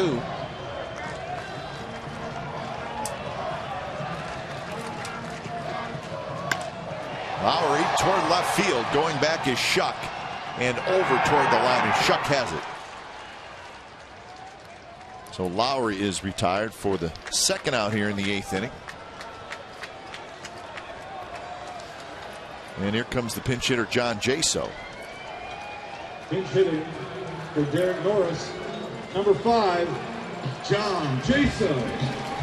What happened to Dick Callahan? He's all right. Have not heard him the last couple of Dick innings. Callahan, he didn't sound quite as good as he usually does today. I think he's a little under the weather. I thought it's just a bad system. You know, Dick Callahan's got that golden voice. Dick's system is okay. Got the bad. Voice of God was back on Saturday, Roy Steele. Great to see Roy Steele back here with Monty Moore, the great Monty, and the dynamic duo doing the PA announcing. Quick throw to first. Rosales dives back. So Jaso pinch hitting for Norris. Derek Norris went 0 for 4 in the game.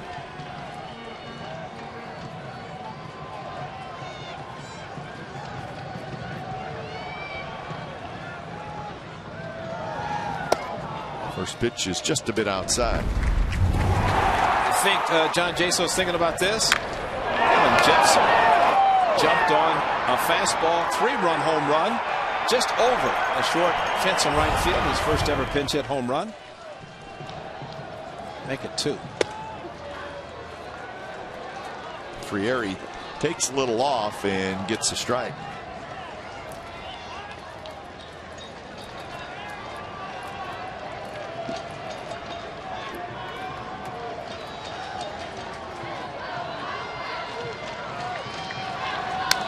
Good swing there by Jaso. He was thinking about giving the A's the lead. Looks like he may have got a pitch to do it. Tried to pull the hands in, and he did have it. Just a little bit slow with the swing.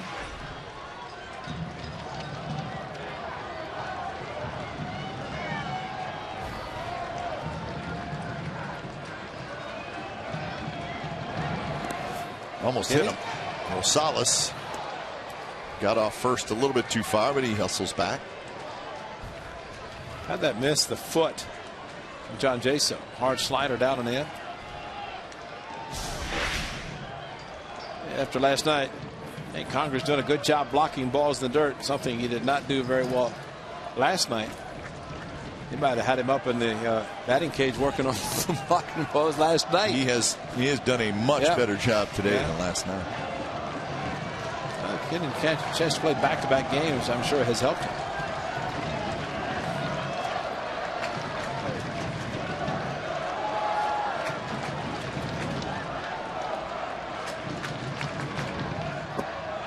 Full count. Rosales will be moving. He's got very good speed. That will help the A's. And the outfield playing very shallow, except in right field where Trumbo's playing deep, but Trout, center, Shuck, and left. A lot of gaps out there for one Adam Rosales to score if the ball heads in either one of those directions.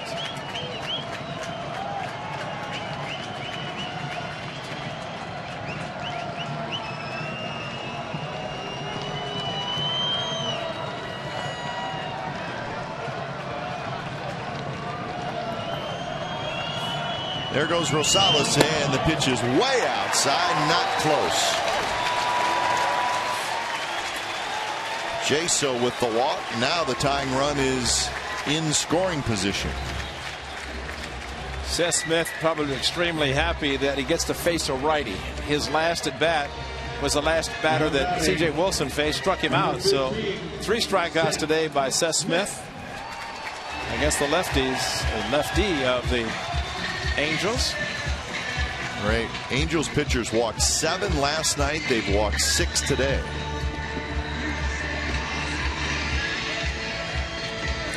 Surprisingly, not one has scored today. Just a couple of hit batters have scored. Here's Smith. First pitch is a high strike.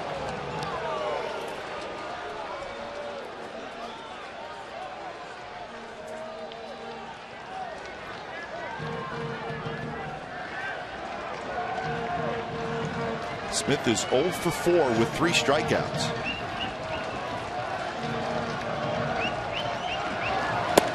Missed outside. Boy, that play in the top of this inning, top of the 8th inning, looks huge now. Angels thought they had a 6th run. They should have had a 6th run. But out recorded at third before the runner crossed home plate for the 3rd out.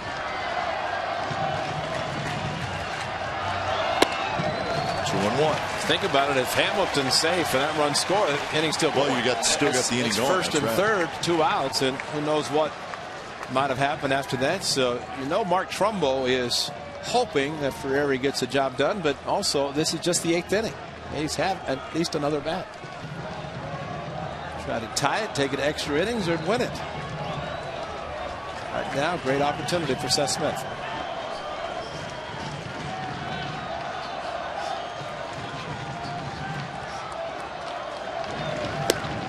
Pitch, good fastball there from Frieri. 2-2. So we got a report from the Angels clubhouse, Ray, on Scott Downs. Right rib cage. I think it's a right side. Right side. So it just looked like it was a very awkward follow through after the ball was hit by Rosales.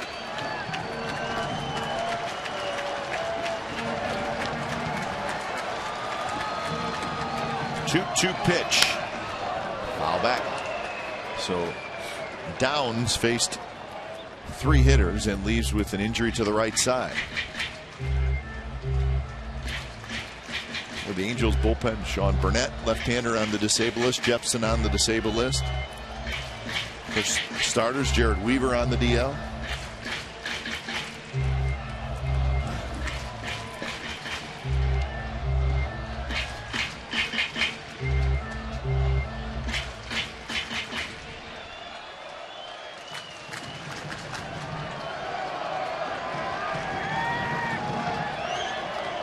Another 2-2 pitch to Seth Smith. Got him swinging. 95-mile-an-hour fastball. So Frieri gets the big strikeout. A's score 2 and leave 2. Ninth inning coming up.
TU-verse rewind. Tommy Milone, we congratulate the left-hander for a brilliant job today. 10 strikeouts, no walks, 7 strikeouts on changeups, all swing and misses. The fastball there to Shuck, a called third strike.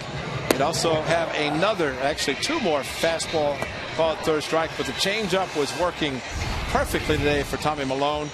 And you see the 10 strikeout, ties a career high, 3rd time. 7+. Did give up 3 solo home runs, but that in itself was great. It's just solo. Cap, we talk about Trumbo not scoring. We also must not forget about the ball that Trout hit to center field that Cespedes tripped or slipped on the warning track that probably should have been an out, and he scored what right now is the difference in this game. That was a 1 run in the top of the 8th inning. Good to see the Banjo Man.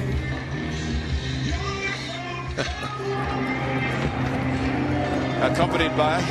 That's not the Banjo Man. When it's time for a change, think Speedy Oil Change and Tune-Up, your oil change, tune-up, and smog experts. So Ryan Cook comes in. 1-0 with a 2.08 ERA, 14 strikeouts in 13 innings for Cook. And he'll face Luis Jimenez, Hank Conger, J.B. Shuck. 9th inning from the Coliseum. Little over 17,000 in attendance today.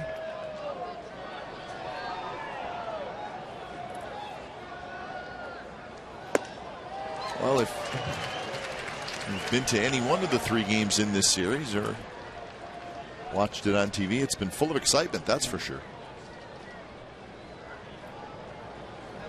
Jaso is now catching after pinch hitting for Norris.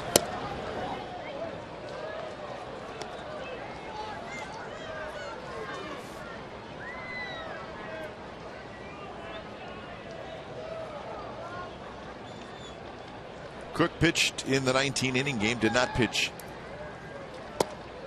yesterday or last night. He only threw 11 pitches on Monday. So really, of all the A's relievers, he may be the freshest of them all.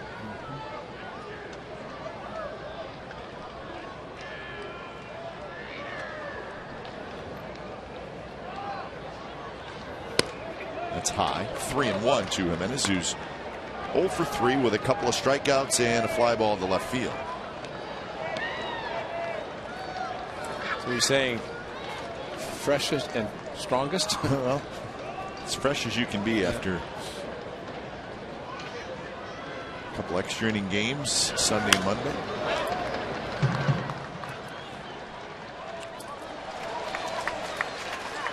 It's hard not to have the two longest games back to back when you have one that's 6 hours and 32 minutes.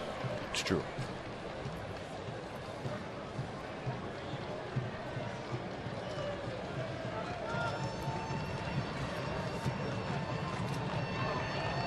Payoff pitch.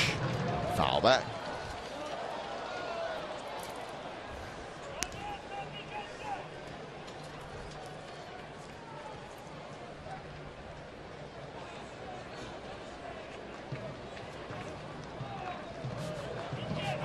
Anybody want it?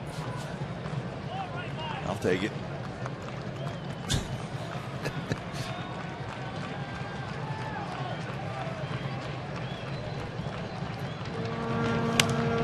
That one popped up foul again. Rangers will play again tonight, host the White Sox. Sale and Tepich.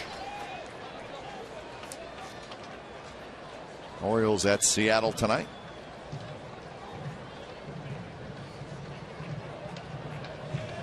Clay Buchholz pitches for the Red Sox tonight. He's trying to become the Major League's first 6-game winner, and he will pitch for the Red Sox at Toronto. That game will get started in just about 15 minutes.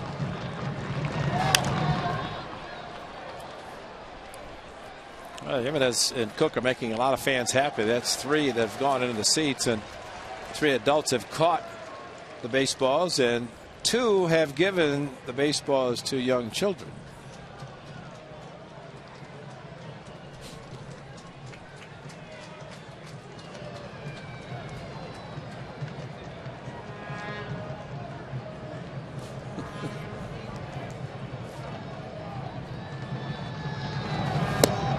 Swinging.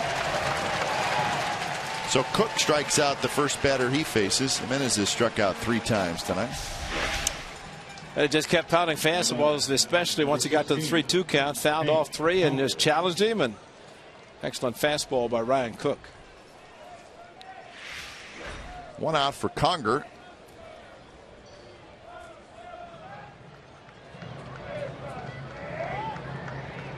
Brandon McCarthy will pitch tonight against the Giants. McCarthy is 0-3, so he's trying to get his first win for the Arizona Diamondbacks.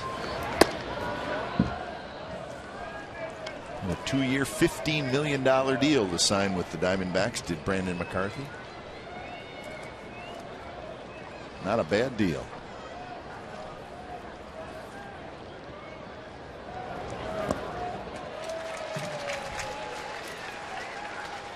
So 1-1 to Conger.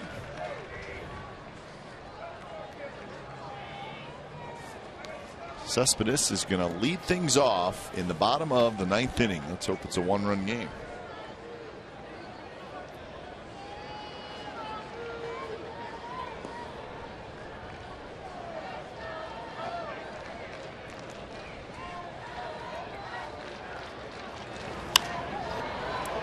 Foul territory. Donaldson is going to watch it hit the top of the dugout. Come close to Michael Zagaris. Z-Man just casually let it bounce and got enough souvenirs.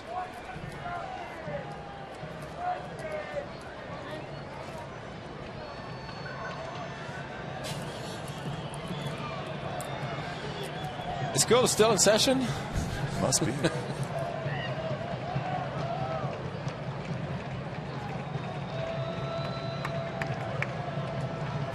He's still got it. Lefty's holding on to his.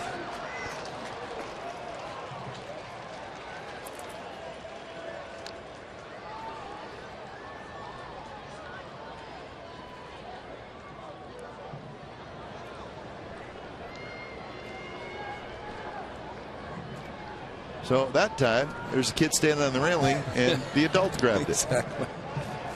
Come on. That's not right. You're only a kid once. I mean, can you really do that without being bothered if you're the adult? Evidently, you can. Yes, you can.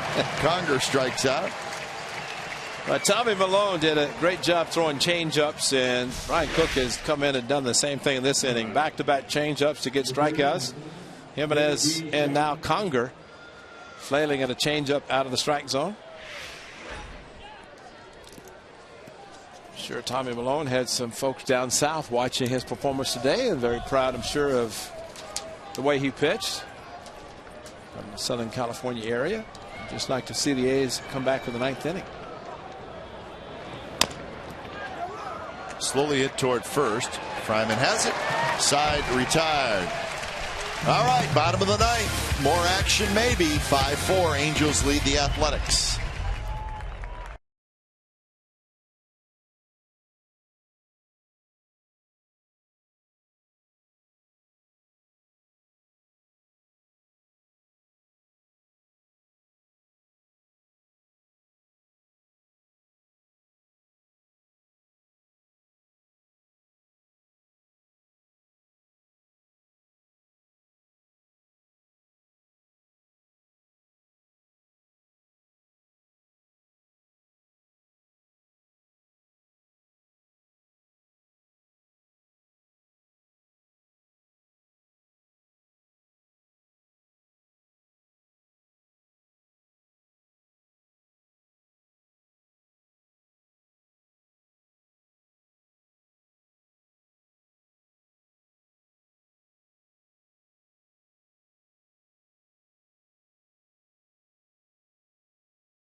Well, the A's have been all about comebacks lately, and they got another opportunity here. Bottom of the 9th, Angels 5, A's 4. Ernesto Frieri, who faced 3 hitters in the 8th inning and was able to keep it a 1-run game through the 8th, back out on the mound to face Cespedes, Donaldson, and then Fryman. Frieri threw 15 pitches in the 8th inning.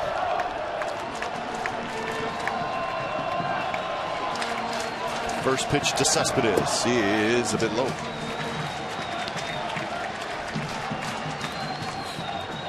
It's to the point now, Ray, where you just expect the A's to do something in the bottom of the 9th inning. Well, might as well keep it going. Good man to start. And that hit him. Cespedes looks at Frieri. He's going to take first base as the tying run. Well, I guess appropriate, Kai, because as we were mentioning, in the 3rd, the A's scored with a hit batter. They scored last inning in the 8th with a hit batter, and they start the 9th with a hit batter. Up and in, supposed to be down and away. And that ball might be crushed considering where it hit Cespedes. He turned away, still got him up in the shoulder, tricep, and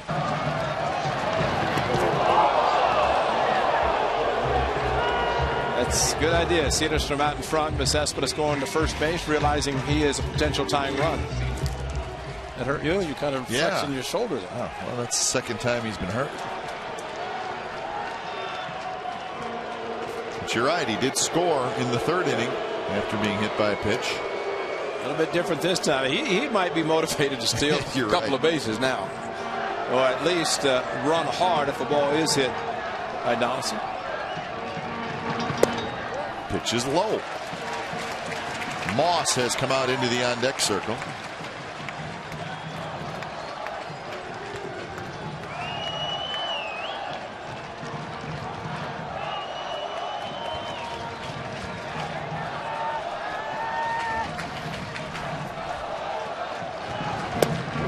That's a good pitch there, right on the outside corner.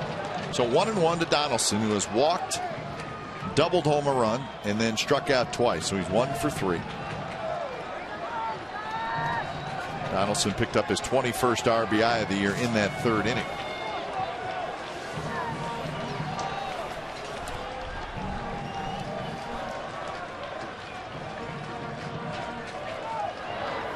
Swing and a miss. Chased a high fastball.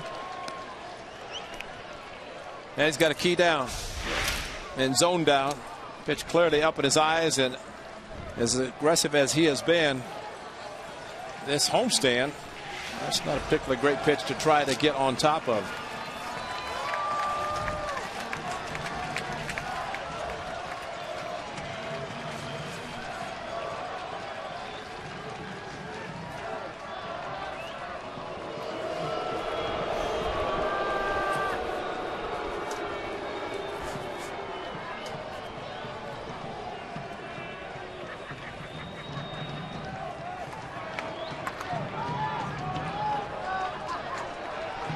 Frieri is ready, and the 1-2 to Donaldson.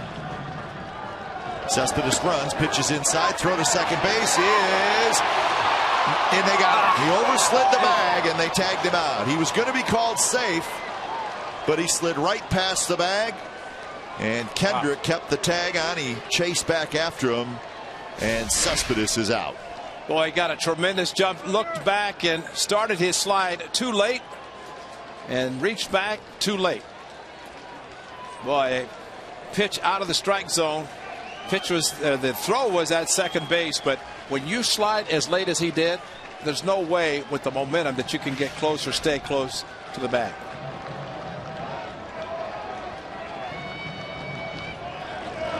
Two pitch outside, 3-2. Yeah, I mean, he really slid a long ways past the bag. Well, and see, he was about just a couple of feet when he started the head first slide, and you have nothing to stop you except the bag, and your momentum is sliding over the bag. It just keeps going. You can't reach back with your hand strong enough to do it.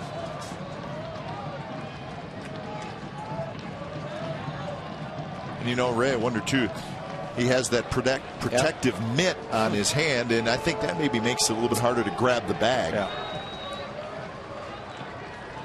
Right, there's so many guys slide head first now instead of feet first. So you slide feet first, you can pop up, and the bag helps stop you from oversliding. 3-2 to Donaldson, and he walked him. And watch the protective. And watch what happens when he tries to get back. He can't hang on to it. Good point there. And his momentum just going too far. But once he is tagged out, it's his left hand that he hurt. And as he rolls back over, he slams the left hand. Watch this. It just continue. He's called out, and he's going to slam. Not good. I don't care what kind of protection you have. What a kind of protection you have, but, you know, protect the hand. So with one out, and A's have another base runner, Moss steps up. It's just, why don't they have the breakaway bags that you can grab it? It just removes itself from the peg, and you carry it with you to left field. So once you touch it, it's yours. It's yours, yeah. I mean, you just grab it. Just put a little handle on the top. He was, he's too fast. That's the problem. Those bags don't move. Oh. Can Moss be a hero again?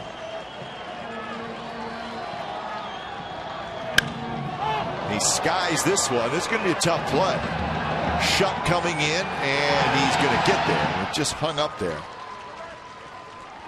So Moss goes after the first pitch, flies out to left, and that's out number 2, and here comes Reddick. Now batting, number 16, Josh Reddick.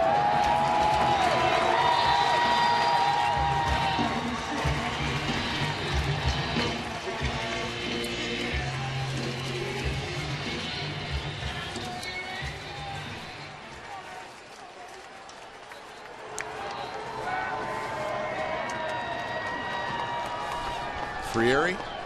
First pitch to Reddick. Slider inside.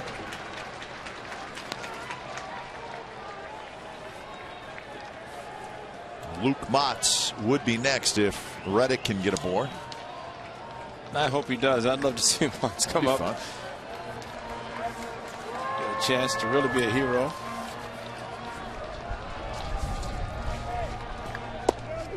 Outside corner strike.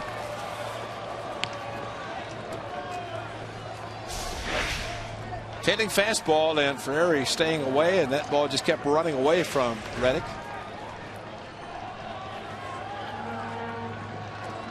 Reddick has been on base all 4 times today. He's got a single, a couple of walks, and he reached on a fielder's choice. Scored a run in the 8th.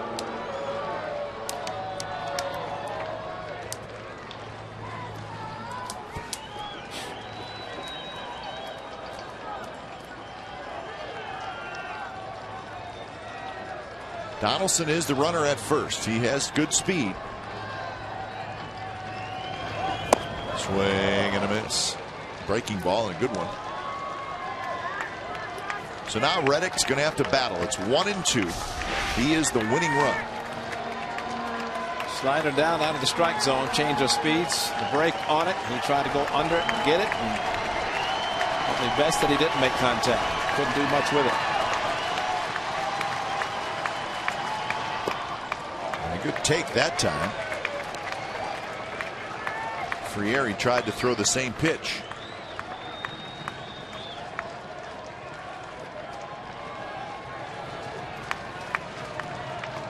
Outfield, gosh, where are they? Very, very deep. Backs against the wall. Yeah.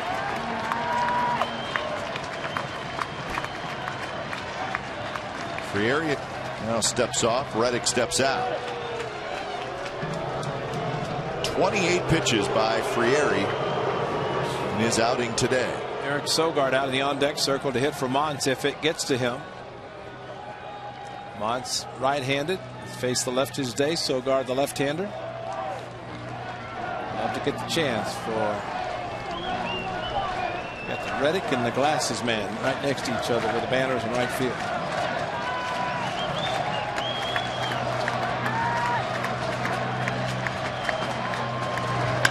Two pitches popped up foul territory. Jimenez racing over toward the bullpen, and it's going to drop into the first row.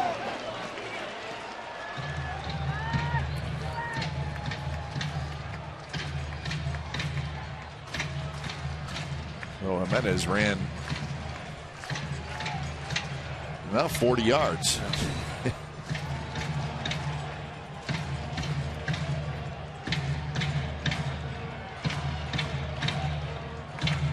So we'll do the 2-2 count again.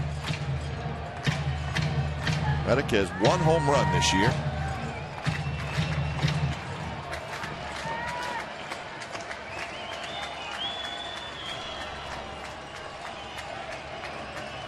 Two pitch. Foul left side again. But I'd have to say that I'd be shocked if Frieri does anything but stay out there. He's got a good running fastball, and one thing Josh Reddick does not want to try to do, and he's kind of lifting the balls to the left side, but maybe drive it to the left side, give Donaldson a chance to show his speed. If he gets something inside, it probably would be the breaking ball. Another 2-2 pitch, and again foul back. Reddick's getting some very good swings.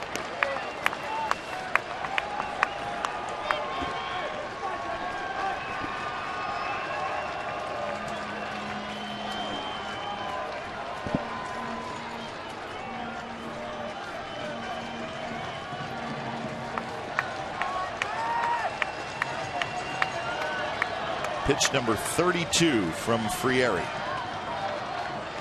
Not yet. What if Congress keeps trying to call the breaking pitch and Frieri keeps stepping off, wanting to stay with the fastball away?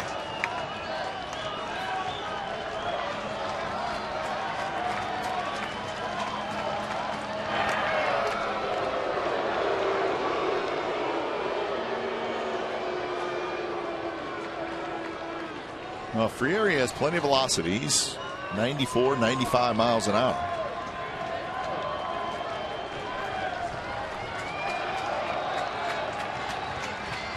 2-2 pitch. Fastball up and away, and now a full count. So that helps the A's because Donaldson can get on the move. Puts pressure on the outfielders. Let's see, if anything, Ferry might try to fool him with a breaking pitch on 3-2 after all the fastballs. And he went with a slider and he walked him. That's a great at bat by Josh Reddick, almost like he knew what he was going to do.